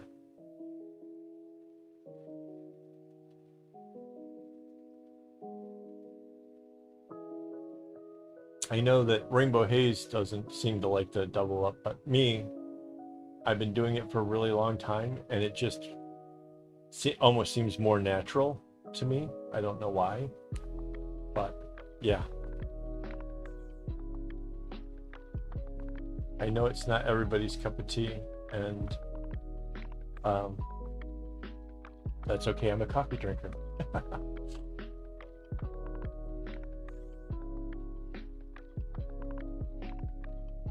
But yeah,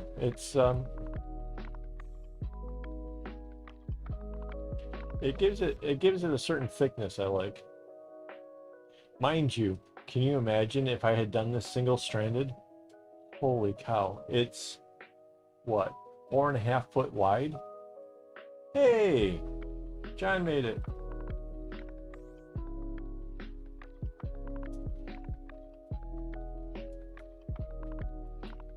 Cool. So hey John, I actually went and did a thing for you. Image 4, this one. This, you were wondering what it was I used. This is the easel, and when I did the search for it, this image came up as something that Walmart sells for like $25. The only thing that was modded in mine is that I took off that little ledge that's supposed to make it so your notebook or your canvas or something goes on. I took that off. So yeah, that's, you were asking about it, and I got you a picture.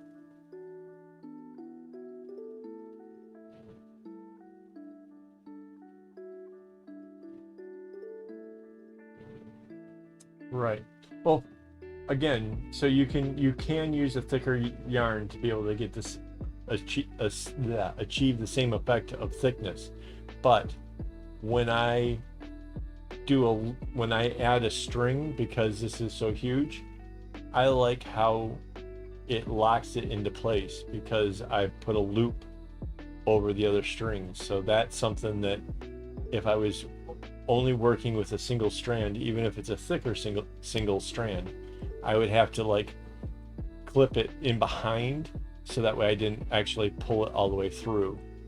So it would make adding string a lot more time consuming and difficult. So yeah, that's kind of my rationality behind getting used to it.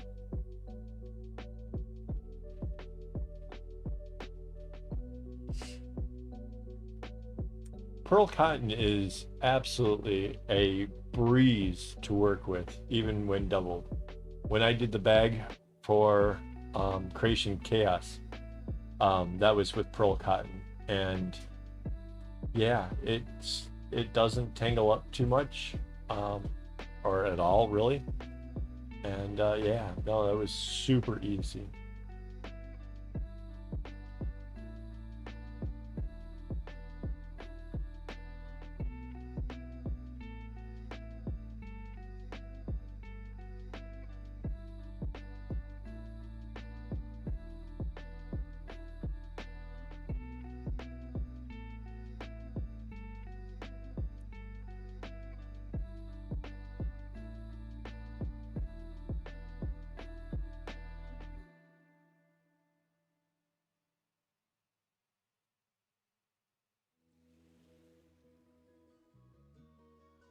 Mind you, this yarn is, well, thread is thicker than DMC, and as far as the shine goes, I think the shine is the colors and stuff pretty close, but it is thicker. It is more whatever.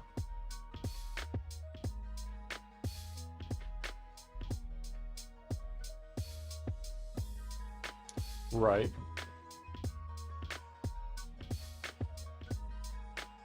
Yeah, with the pearl, what I did was,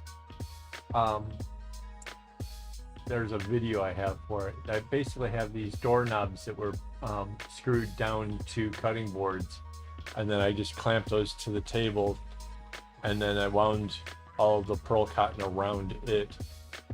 Got it basically sized out so that way I cut it into 6 or 8 pieces or whatever it was to get the maximum efficiency out of it. Yeah, that's where this came from. This all came from AliExpress. It's honestly, for as much stuff as I make, the price makes all the difference in the world. Right, yeah, like I have plenty of single thickness bracelets, lots of, and that's great because I know there's no way I'm going to be adding string to it or whatever. Yeah, and there's nothing wrong with that at all. I mean, that's awesome. I have thick bracelets. The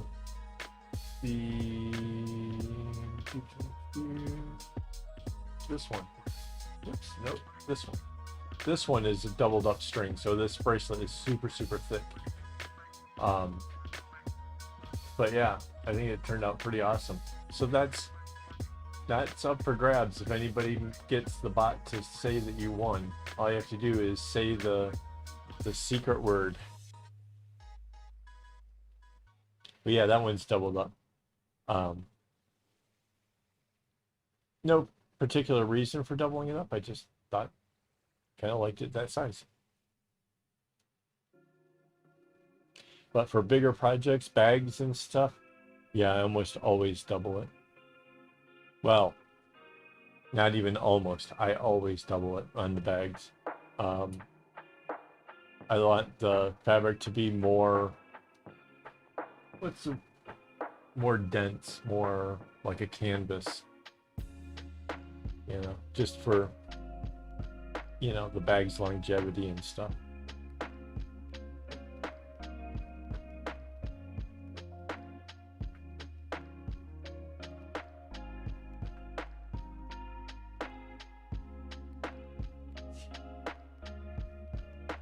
But yeah,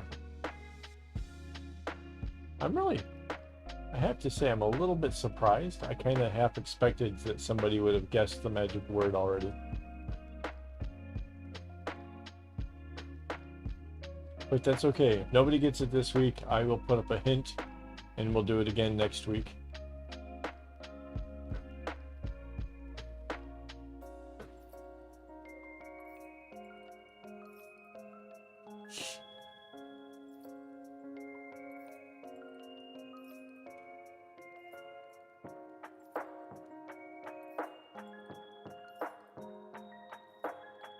Yeah, no, that's true. And I,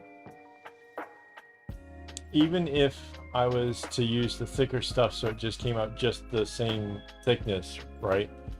The thing with the bag is I'm gonna end up adding string, like almost all, unless it's the little one that I made for like my sister that hangs around the neck. I'm gonna have to add string, and if I'm gonna have to add string, I like to be able to loop the string on, so that way I don't have like weird stuff hanging off the back. I'm not even sure what I would do with the tail if I tried to do it singularly. How I would keep that tail, like, because the back of the fabric here, let's see, there's the back of this one. Oops, no. Sorry. This. So this is the back of the fabric before I cut it off. When I cut these strings, I cut it pretty flat to the project. You can't see any more to the right because they've already been chopped off, but they had just as many strings there. So I'm cutting it pretty tight, and I don't worry about it coming unfrayed because the ends, the one end is like looped in and locked onto a string, and then the one that's getting cut off or whatever ends up under 3, 4, 5 knots. So I'm not worried that something's going to come undone.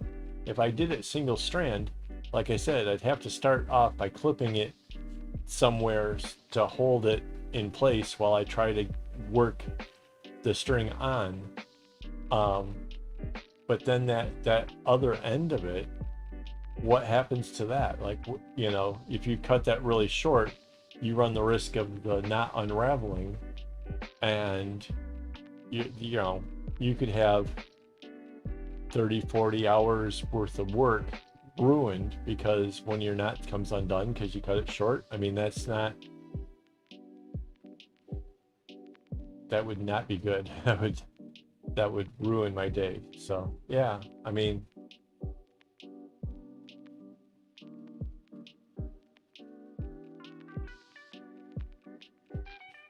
yeah. Doing bracelets though, yeah, I have tons of them. There's a lot of those. Mind you, it does definitely.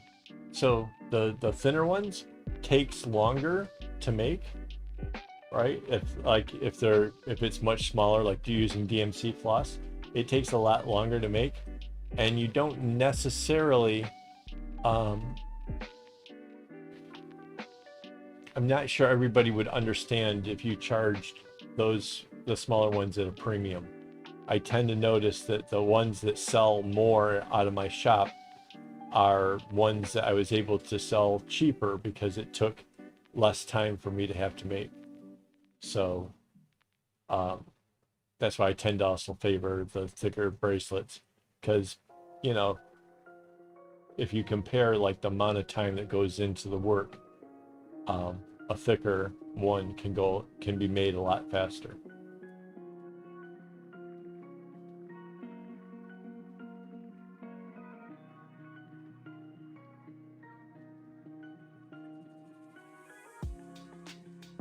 Yeah, and if doubling it up for an alpha would make it go faster, right? I mean, if you're depending on like what you're trying to achieve, but yeah.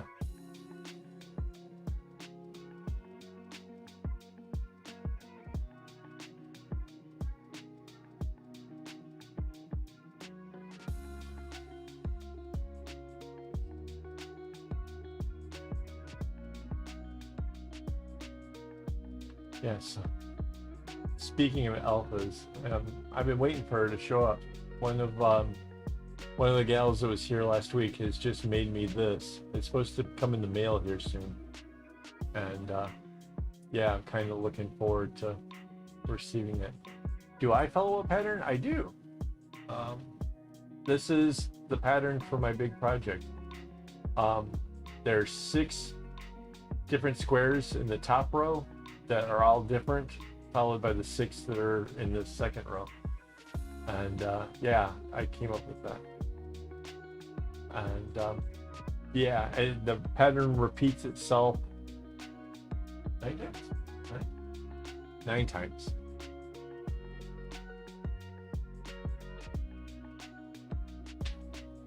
Right. Yeah, I mean, like the alpha that I just showed you that somebody's making for me. I would imagine that if you're trying to pull off something like that where you want to spell something, then you have to take that into an account. Like maybe you might not be able to double up your string because if it's that thick, then you won't be able to fit in enough letters. So maybe, you know, that's something you totally have to take into an account when you're putting stuff together. No, there is a pattern.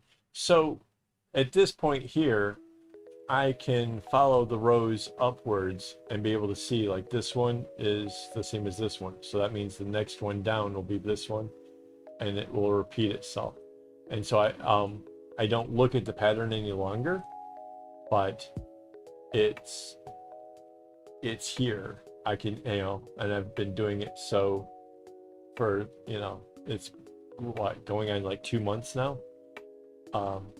So yeah, I've kind of gotten used to what the pattern itself is, but I do look. I don't have it like so memorized that I don't have to look. I do look.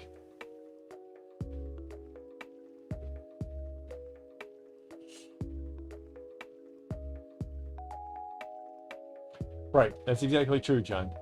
And then you have to take into account, like if you do 2 bracelets, both the same length, one thin and one thick, right?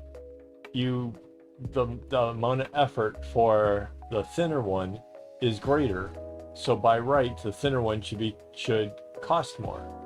So if you have one for, let's say the thin one you charge 15 and the thick one you charge 10, if you notice that you're selling a lot more 10s, then you have to accept the fact that maybe doing thicker ones makes sense because that's what is selling. People are looking at the 2 and saying, I want a bracelet, and they don't always, unless they've made bracelets themselves, they may not understand why one is more expensive. They're the same length, you know, it even looks like it's more material. So, you know, I find that typically speaking, for the amount of effort and time and stuff that goes into it, my thicker ones make a bit more sense. That's not always true though. I like certain patterns I'd like to play with, like some of the 12 string singles that I've done. Like some of those are amazingly fun. And that's you know, it's just something different, you know. It's something you kind of, you know, sometimes you want cake, sometimes you want the ice cream, you know. It's just a matter of taste. Oh, I need another orange. Hang on.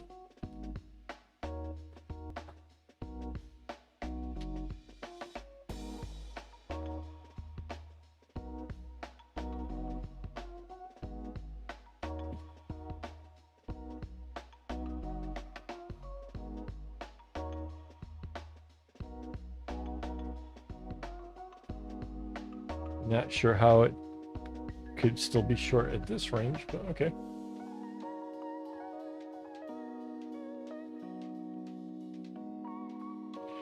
I really wanted it to be done by Christmas. I'm now having doubts that it can be done that quickly, but I don't know.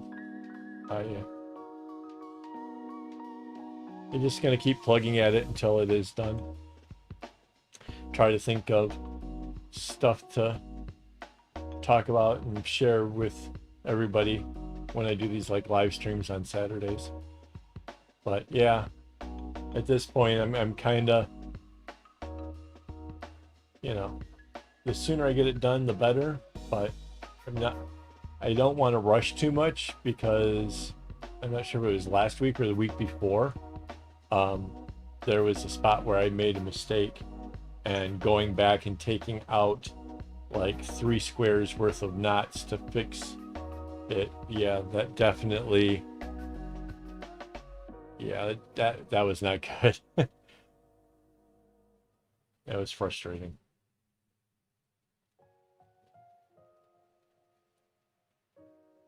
Well, if it was 2 months to get to here, then it's probably, let's see. Oh, why do I keep? This is what I did in 2 months. So, and that the side on the right is halfway.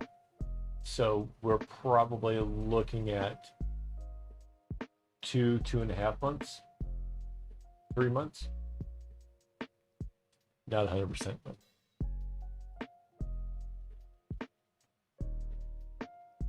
yeah, and having that freedom to be able to change, I think that's definitely a cool feel.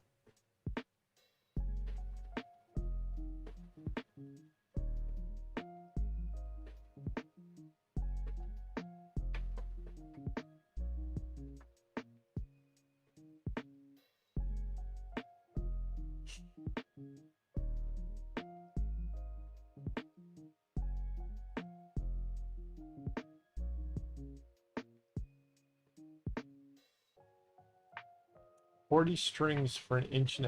That seems really small.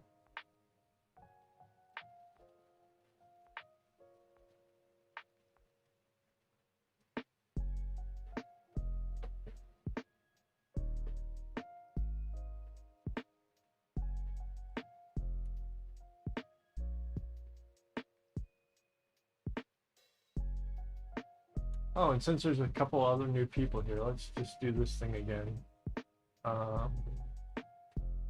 So that there is a secret word game going on. The chat bot knows a secret word. If anybody uses that word in the chat, they win that bracelet. If nobody gets it this week, then I will drop a hint both on the community page here on YouTube, as well as probably Instagram. And then we'll try it again. It only works, the bot only works during the live stream, so yeah, it is what it is. Chance to win something cool.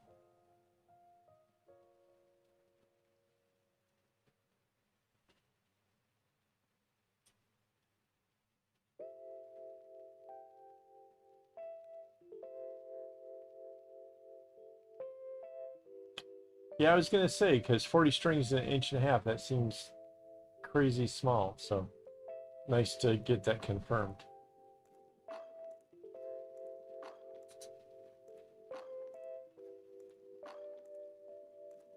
So what do you charge for a bracelet that's made in that kind of intensity? 40 strings. What's the price tag you're going to stick to something like that?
Right.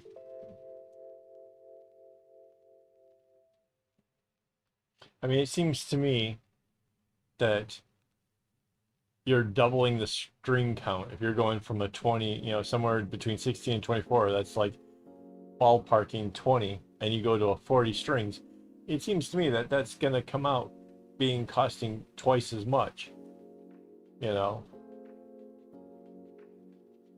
Yeah, that's brutal.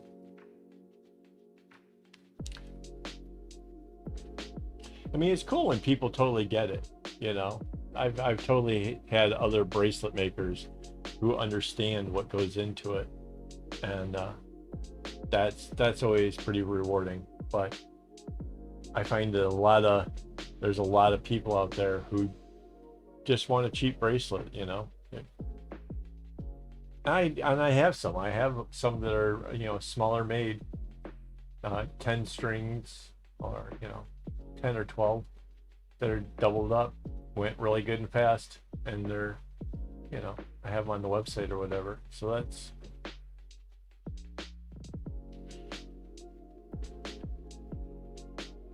okay. I need 2 yellows. I'll be right back again.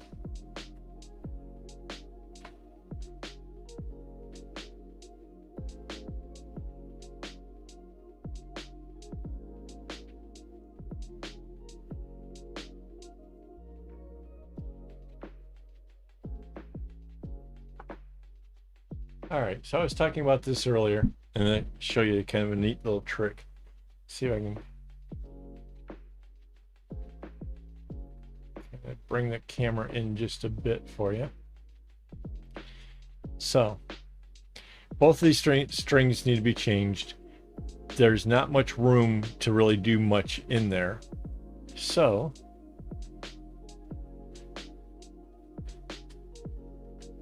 right, just doing one knot going off to the left, and this string is just hanging down. Now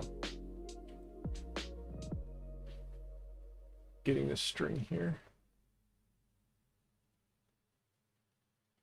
Yeah, people complain about my prices too, Rainbow, and I get it, you know, it's not for everybody, but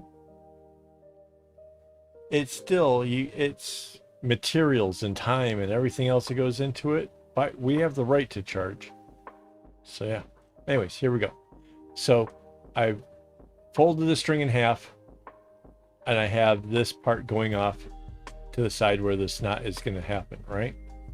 So I lined this string up so that way the two ends match up at, you know, at the other side of it. Like, I take it like this and make sure that these two ends are together. That way I get the most out of my string and be able to use all of it. Now, here comes the fun part. I'm going to add this string the same way and put it off to the other side. And now I tie this, do my second knot with the short one again, and it now just locked these two in place. See how that works? I can pull those both, and they're not going anywhere because they're wrapped around part of this string right here. Now, if I take the long one, go over here, lay the short one across it, and then tie the knot. That's going to make sure that this can't really come out, but I'm not done with it yet. I'm going to go ahead, go to the next one here, and I'm going to lay now this shorter one across the blue, and when I come back to make my diamond, I have locked it now with that blue. Now let's go to the other side. Taking the long one again, exactly like we did before. Going to tie it first to the white, lay the short yellow over it, tie the second knot, bring this short one up out of the way, tie the yellow onto the blue, and then take the short yellow, bring it down with the blue, and then the second knot locks it in place to the blue. Now I can go ahead and do the white, just like normal. And the two yellows that I have coming down are just the long ones. The other yellows are now locked in with the blue. I'll bring the red over top of that, carefully making sure that I go getting the yellow and blue together. And then I can take the yellow and run it out the back.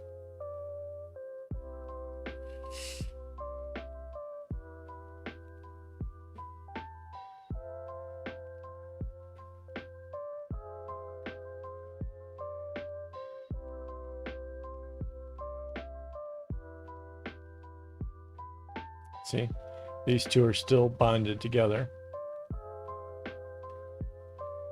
Tie the knot over it, making it nice and tight so that way, you know, it doesn't look like it's going over two instead.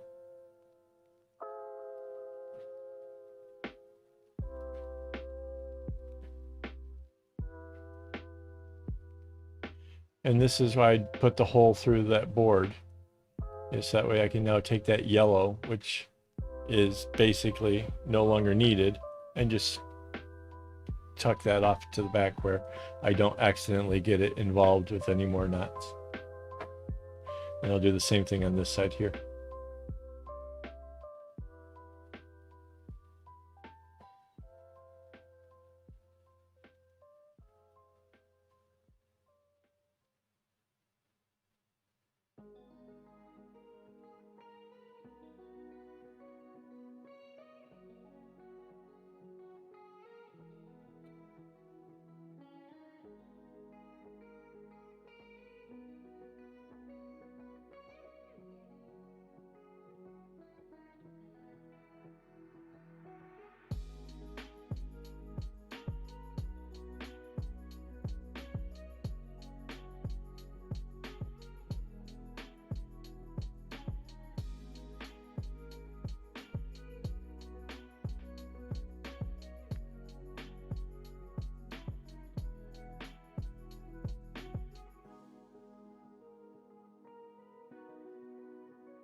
So yeah, those two yellows completely in, and if you look close, you can't even see where it was. So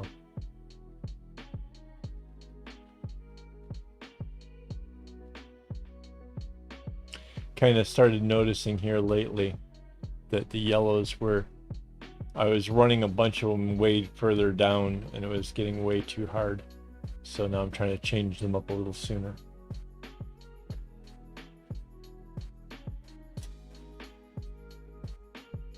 I think the same's kind of true on the whites as well. They're getting, I might be running them too short.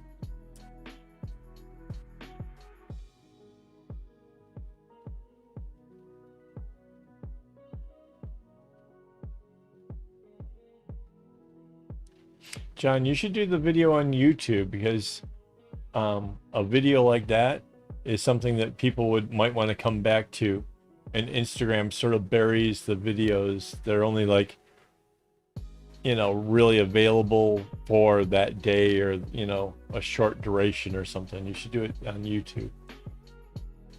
At least if somebody was looking up, you know, trying to understand the differences in the strings, you could do that.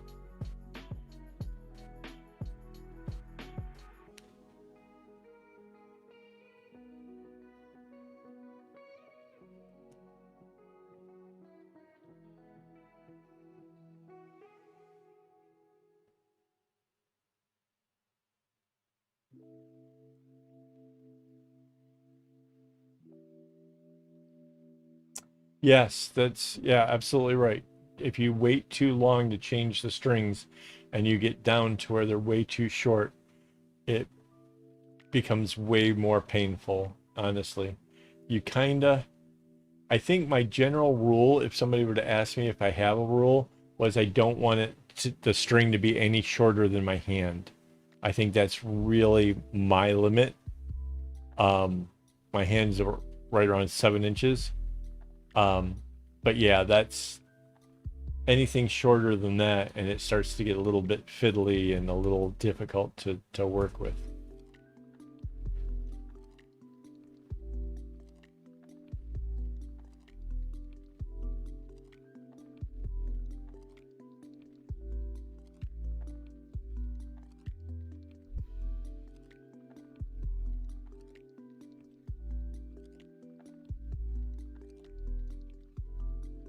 What part would you have a hard time figuring out, John? Like how to make the video itself? Like,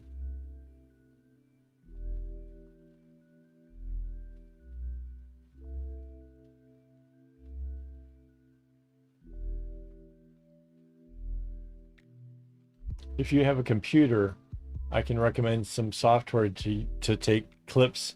You can record from your phone or wherever and take the clips. Kdenlive was free software that I used quite a bit in making my videos. It's free.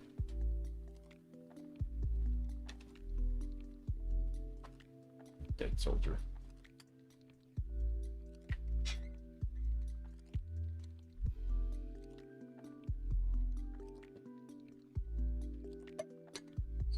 Yeah.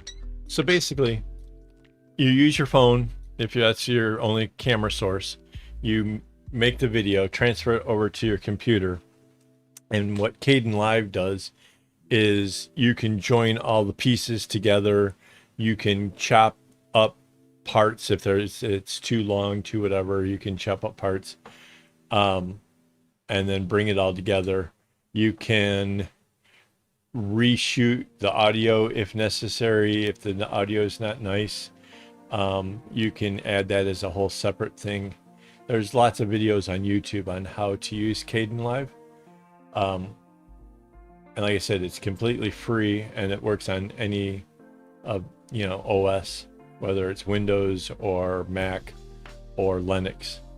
So definitely recommend it. It's really super powerful.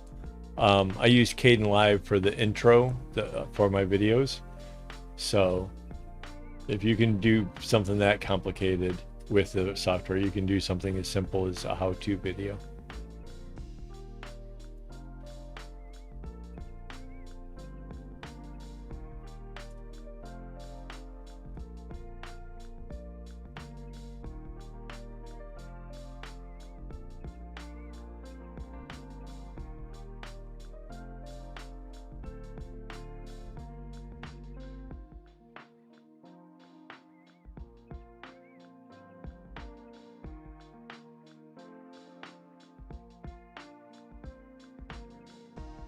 Yeah, too bad shipping is a lot. The fact that you can make all these things, I would totally take an Afghan, but yeah.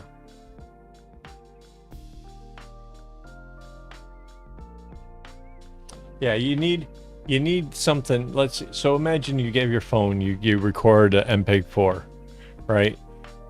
Unless you shoot the whole thing in one shot, and it's interesting for the whole time, you didn't need to cut anything out, then you can just take that MPEG-4 and shoot it straight up to YouTube and be done with it. But if you need to chop out parts, or you end up with 2 videos, one is setting up the stuff for the strings, then maybe do a review of one string, and then you stop, and then you record again to get the next string or whatever, and you want to put those pieces together. That's what you use. It's Kdenlive. You want to type that in? Kden. Mandy's gonna put the name in. Yeah, it's nice. It's free. Like I said, you look that up. A lot of tutorials. There's mad amounts of tutorials. You want to do fun stuff like a picture-in-picture, like what we have right here. You can do that with it. You want to make this guy that was done with Kdenlive and a green screen. So yeah, endless possibilities. Lots of fun stuff.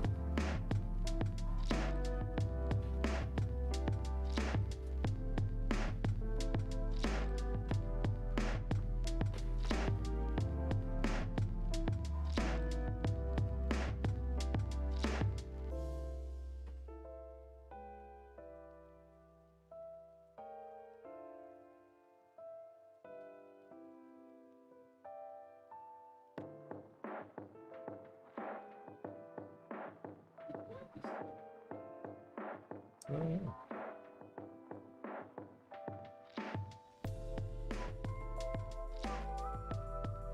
yeah. It says there's a bunch of people watching. My guys are awfully quiet for considering there's a chance of winning a bracelet.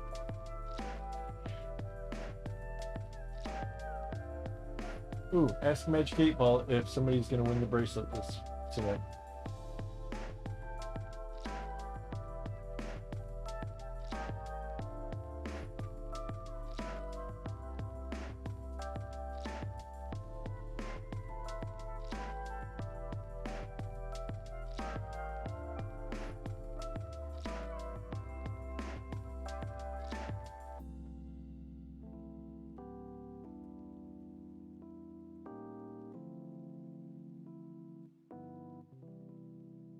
Ooh.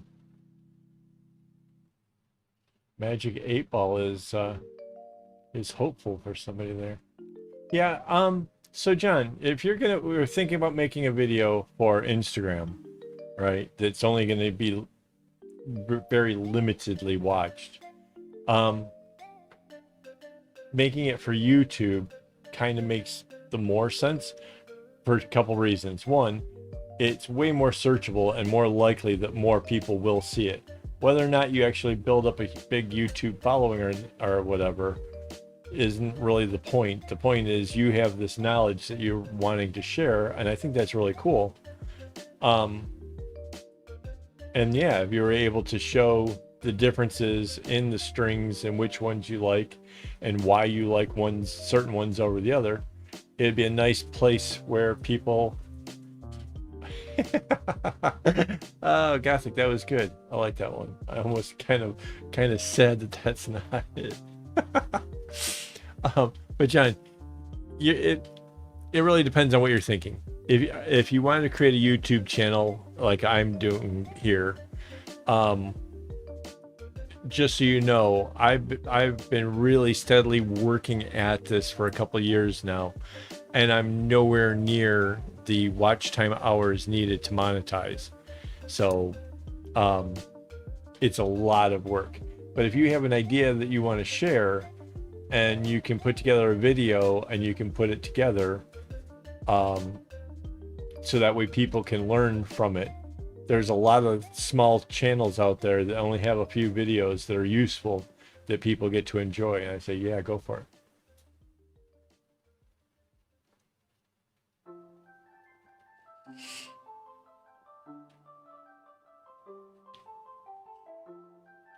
Yeah, you guys have no idea how tempted I am to getting the sippy cups out. Although I ran out of the teacher's scotch, and all I have left is some Johnny Walker. And I was actually saving that for tomorrow night.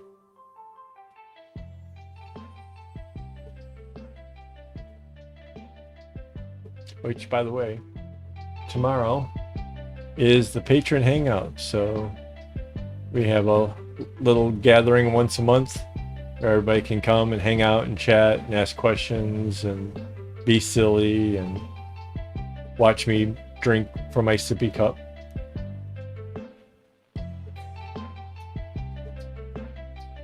So yeah.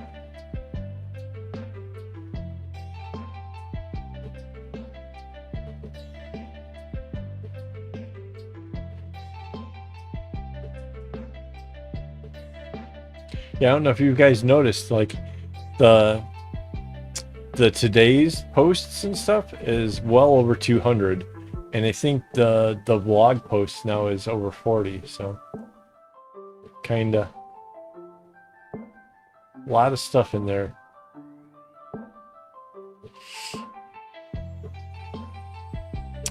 Nope, it wasn't that. That's another good one. Oh, speaking of, so um, we're discovering that the merch shop. So that's let's see this media two. Yes, this one. So the merch shop. We ordered a whole bunch of stuff. We wanted to try out and see what the products and stuff were like. So ordered a t-shirt, a sweatshirt, mouse pad, bunch of stuff. Got that one of those shirts for me. But because of the shipping to Singapore was rather expensive, we went through a consolidated shipper thing. So that's out of like Portland, that sends, you get all the packages together and that they put it on a freight or whatever.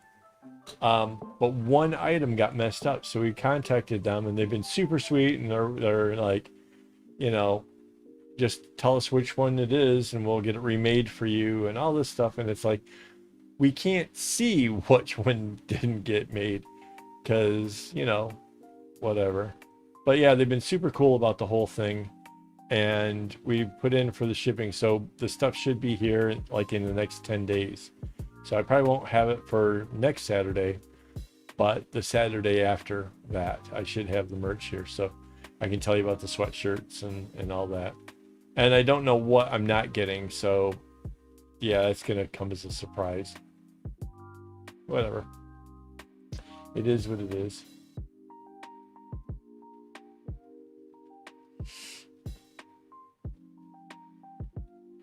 Right on.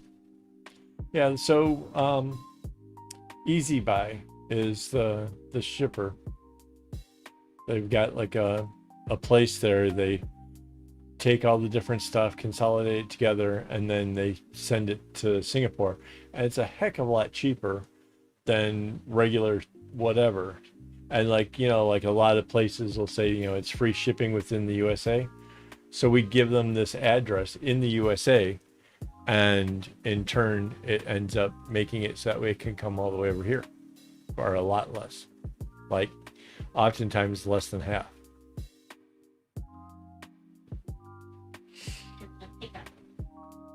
Oh, right. And then they get a hold of us and they tell us, you know, come and get it. And it's a truck that comes right to the parking lot in front of the house.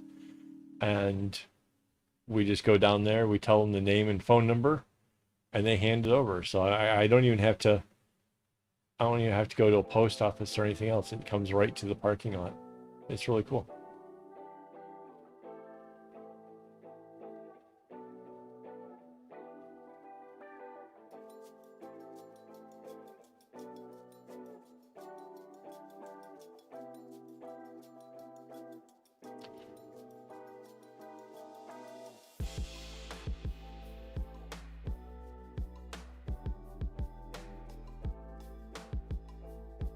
Yeah, I'm pretty stoked. Can't wait. We're supposed to go see a movie next Monday. We're gonna go see the Eternals, and I was kind of wishing the sweatshirt was here already. It's been a long time since I've needed a sweatshirt.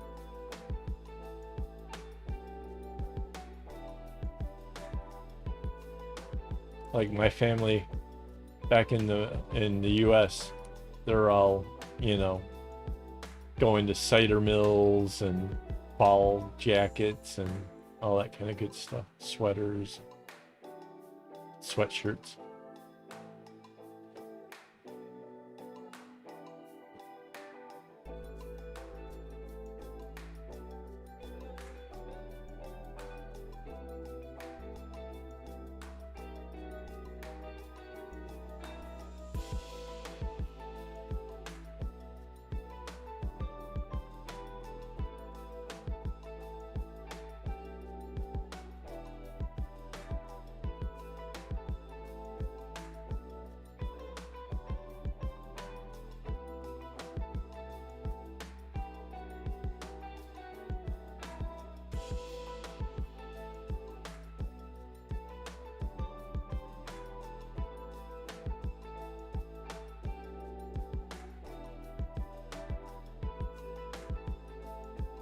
So I'm kind of pleased with myself for having almost completed this row. This is pretty good.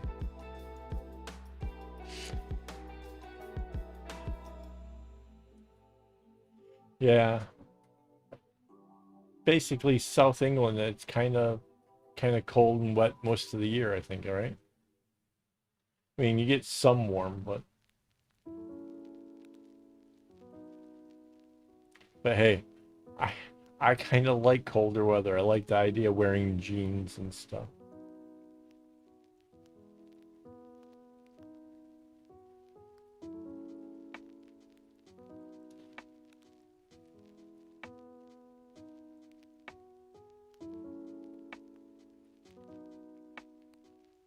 Yeah. See, here it's been raining a lot, but that brings our temperature down to from like in the low 30s down to I think we've been in the daytime like maybe 25, 26.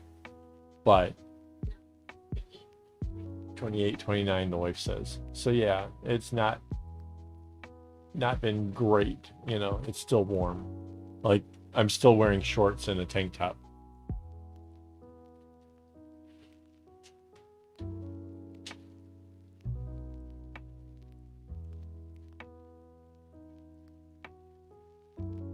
So yeah, flip-flops are common almost every day here. The shorts, I wear shorts almost all the time unless I'm going to the movies. Um, yeah, tank tops most days.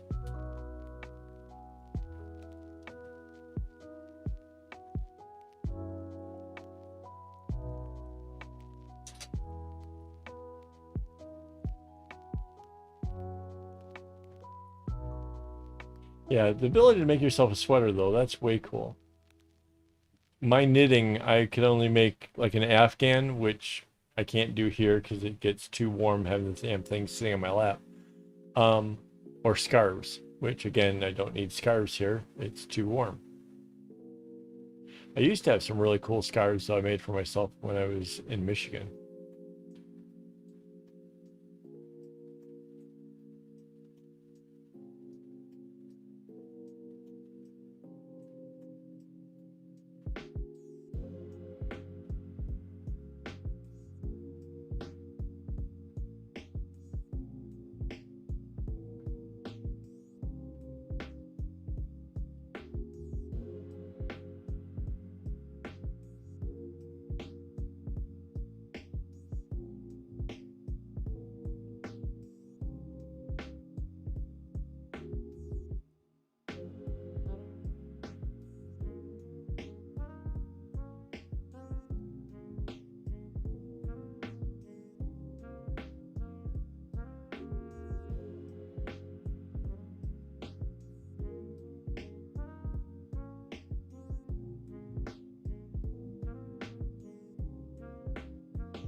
That description of Quebec does not sound ideal, to say the least. But there must be a reason why there's so many people in Quebec, so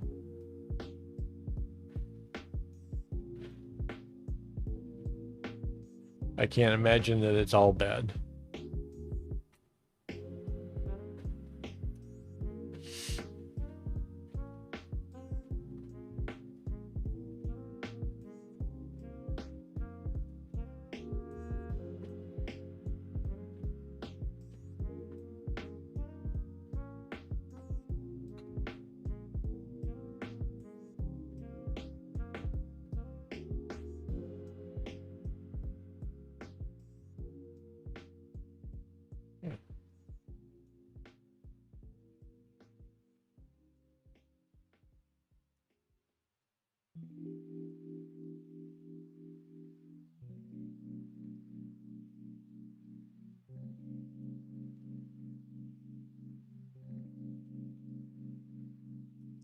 Yeah, I'm not super fond of winter in general. I used to have to walk like 5 kilometers to work, and I did that for a couple of years. So I had a couple, full winter seasons of walking back and forth to work. And yeah, that pretty much did me in. I've had enough winter in my life.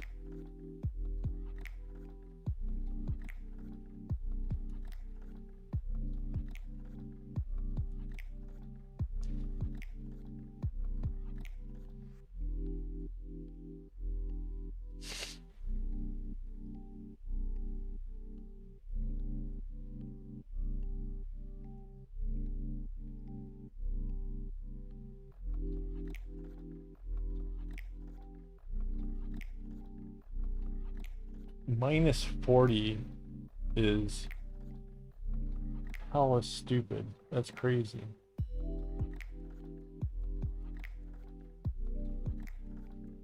I actually think I know somebody from that area. That's up in Russia, right? The coldest place?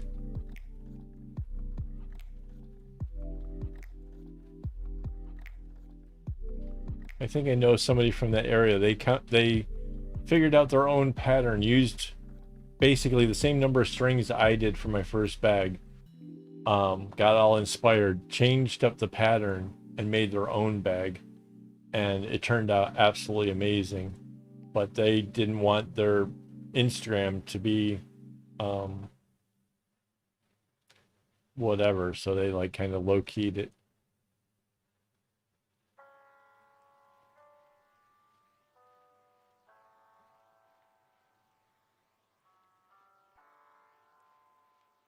Yeah, we used to get lots of snow, especially when I was younger. But um, yeah, the whole walking to work thing was terrible.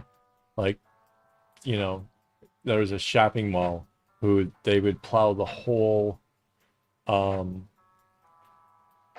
the whole parking lot and dump all the snow over where the sidewalk was, so it made it like really hard to get to work.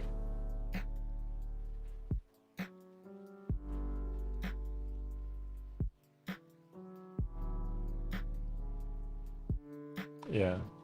Yeah, I know a girl from there. She's really good at bracelets.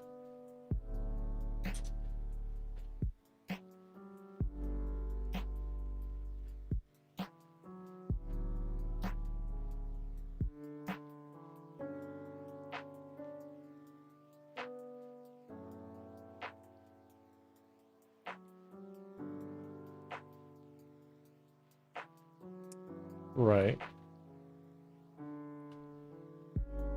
Yeah, when I was little, I remember getting snowed in a lot.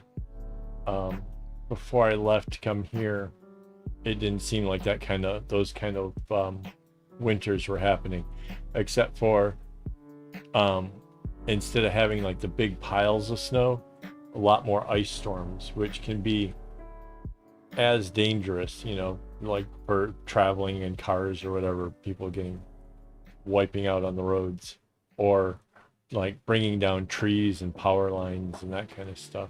Pretty brutal.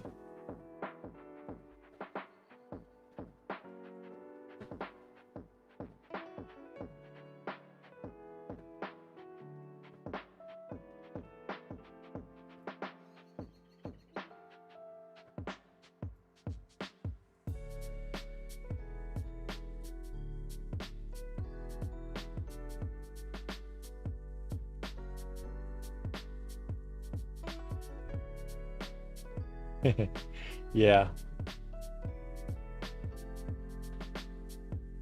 I think you're right, John. I think you're right.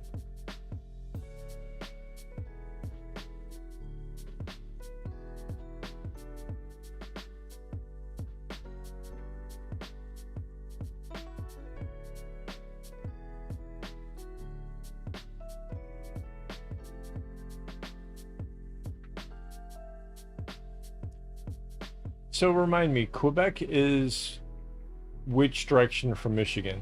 To the west?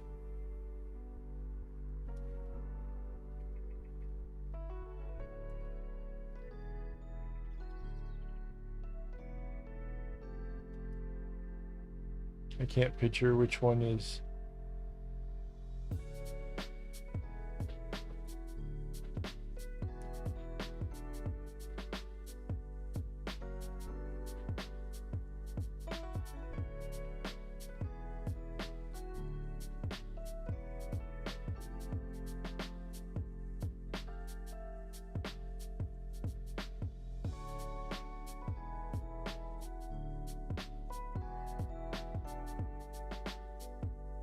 Right. Okay.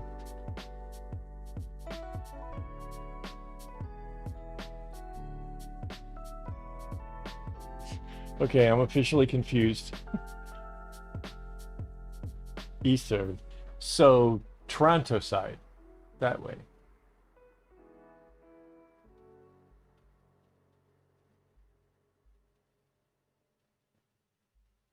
Okay.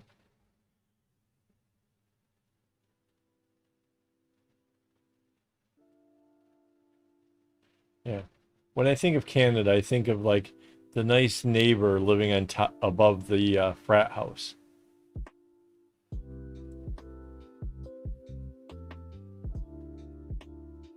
America, of course, being the frat house.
I'm pretty pleased with the progress tonight.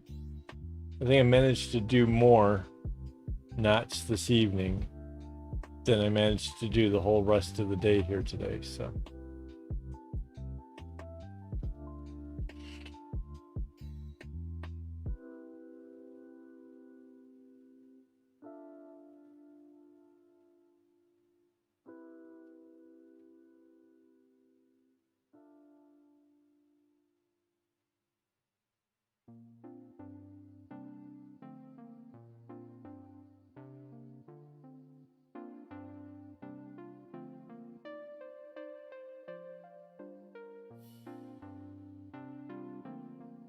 yeah, there are some really gorgeous places in Canada.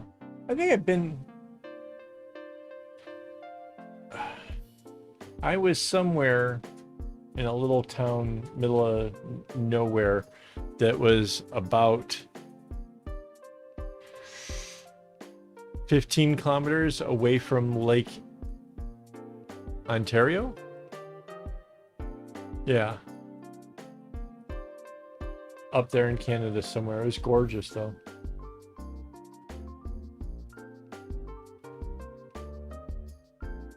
And I was up there in late autumn, so no leaves or whatever, but still it was beautiful.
No, every time I hear Boise, I always think of the book Zen and the Art of Motorcycle Maintenance, where they take a ride on the motorcycle out of Chicago up into Boise, Idaho. Never been there, but I feel like I have because of that book.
What about the temperature though?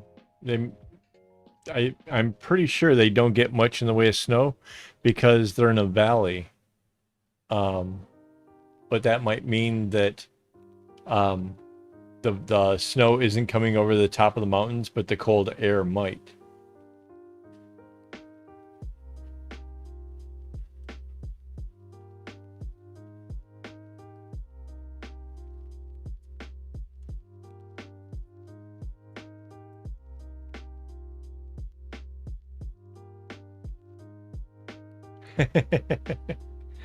Ah, silly kitty.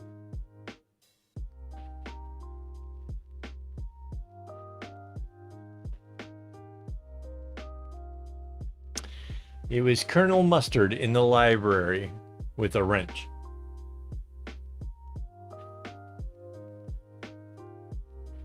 Heck, I got no clue. Ah.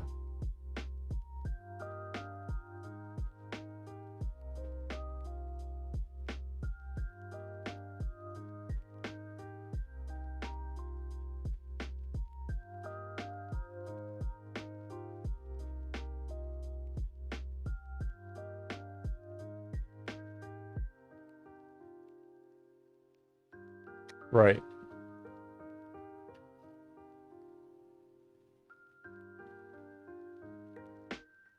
Yeah. High elevations mean thinner air, and cooler temperatures. So their summers are warm but mild. It's the temperatures in the winter you have to be concerned with. Those might be the ones where, you know, you're gonna need some extra, you know, long johns and stuff. Keep warm.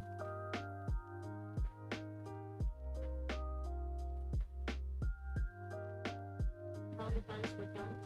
I caught that too. I was thinking he's not that tall, so maybe they were just short johns.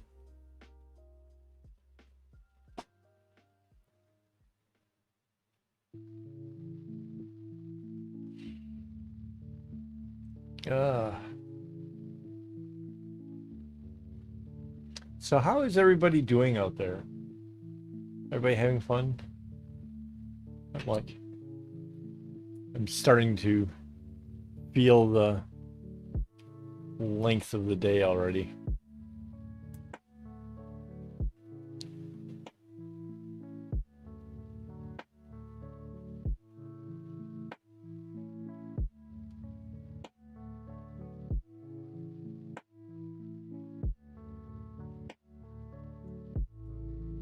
Ah,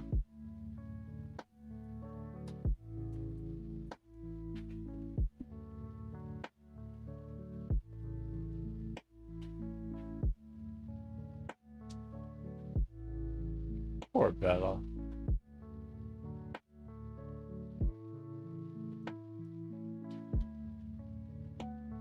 Yeah, me too. I am looking forward to tomorrow's.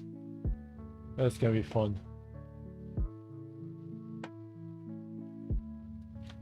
kind of hope that the day goes well. Today was okay. Dad had quirks, but the medication's kind of keeping him a little bit more tame. So they increased the amount of happy pills.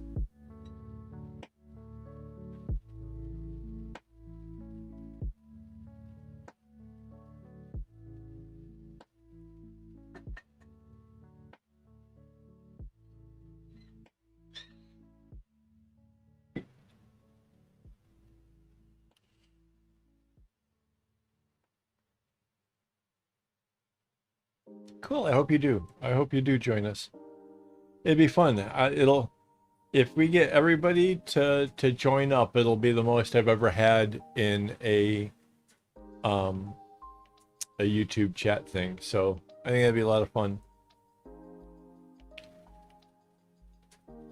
I think everybody should bring their sippy cups.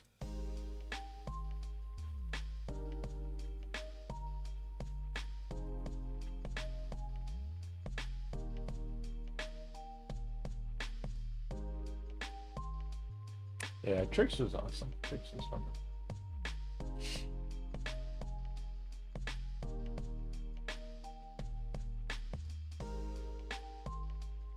I can't believe nobody guessed the word. I was honestly, to be perfectly honest, I thought maybe the word I chose would be way too easy.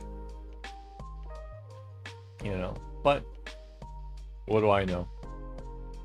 I just work here.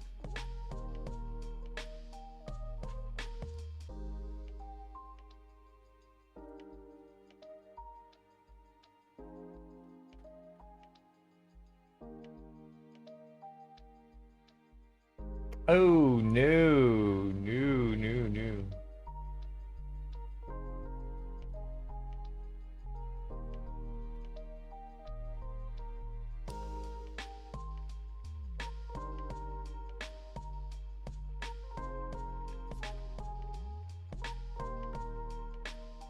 do this one. Which one? This one?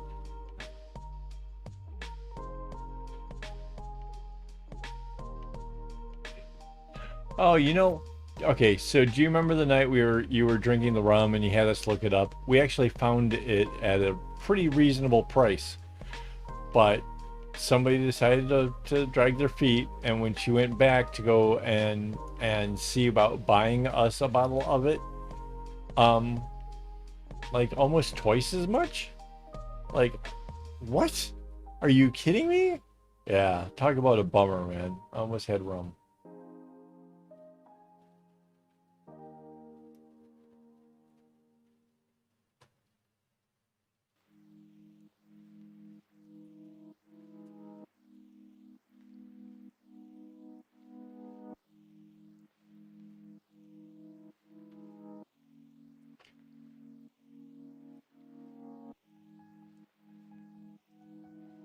I'm like too tired to not.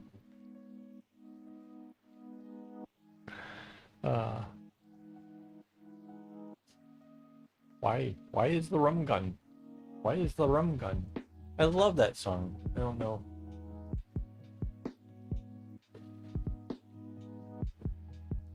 That's right. That's right.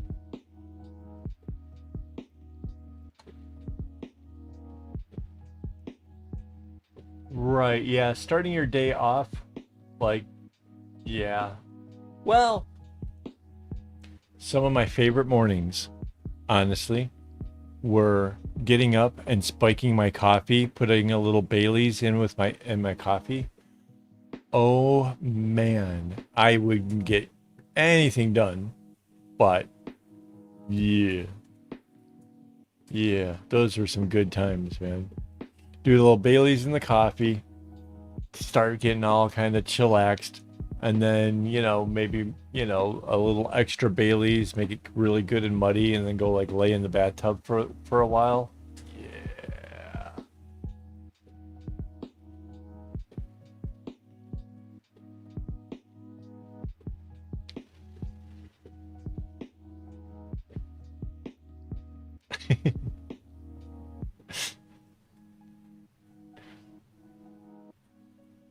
Oh, speaking of the little F-bomb there is a hilarious song.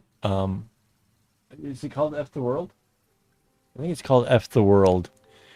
Um, it's done in the like a Frank Sinatra kind of tone.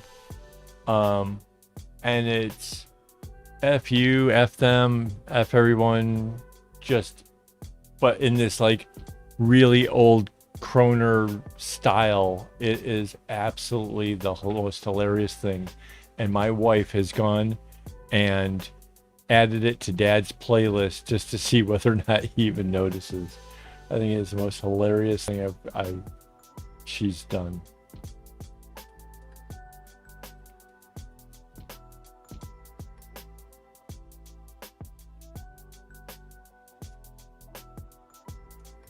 Oh yeah, we do. Came in a little bottle. It's so cute.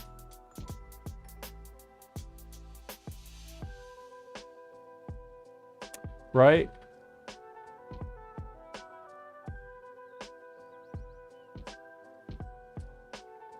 It's yeah, so when the helper plays the playlist, I've been trying to like kind of keep an ear out for it, but nobody said anything yet so far. I'm waiting.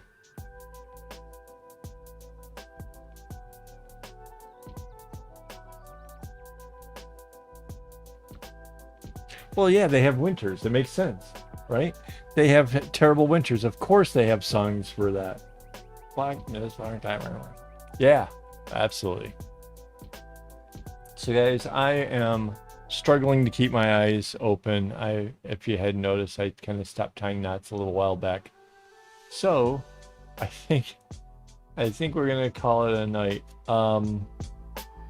Definitely thanks to all you guys that are my Patreon people. Oh no, that's another one. That's another classic songs. No More F's to Give. That's similar. That's the guy that does the ukulele. There's another one. I'll share it on Facebook so you can see it. So come over and check that out. So where was I? Oh, yeah. Thanks for all the Patreon people. You guys make it happen, and I'm looking forward to our chat tomorrow. Yeah, I got nothing, but and I got to work on my clue. I'll yeah, just keep an eye on the YouTube thing and my Instagram, and I'll try to get a clue up there. So, all right, you guys have a good night. Thank you for hanging out with me for so long. It was definitely a lot of fun. I got a lot accomplished. Feel really happy with that. So, and then yeah, we'll hang out tomorrow. All right, good night, guys.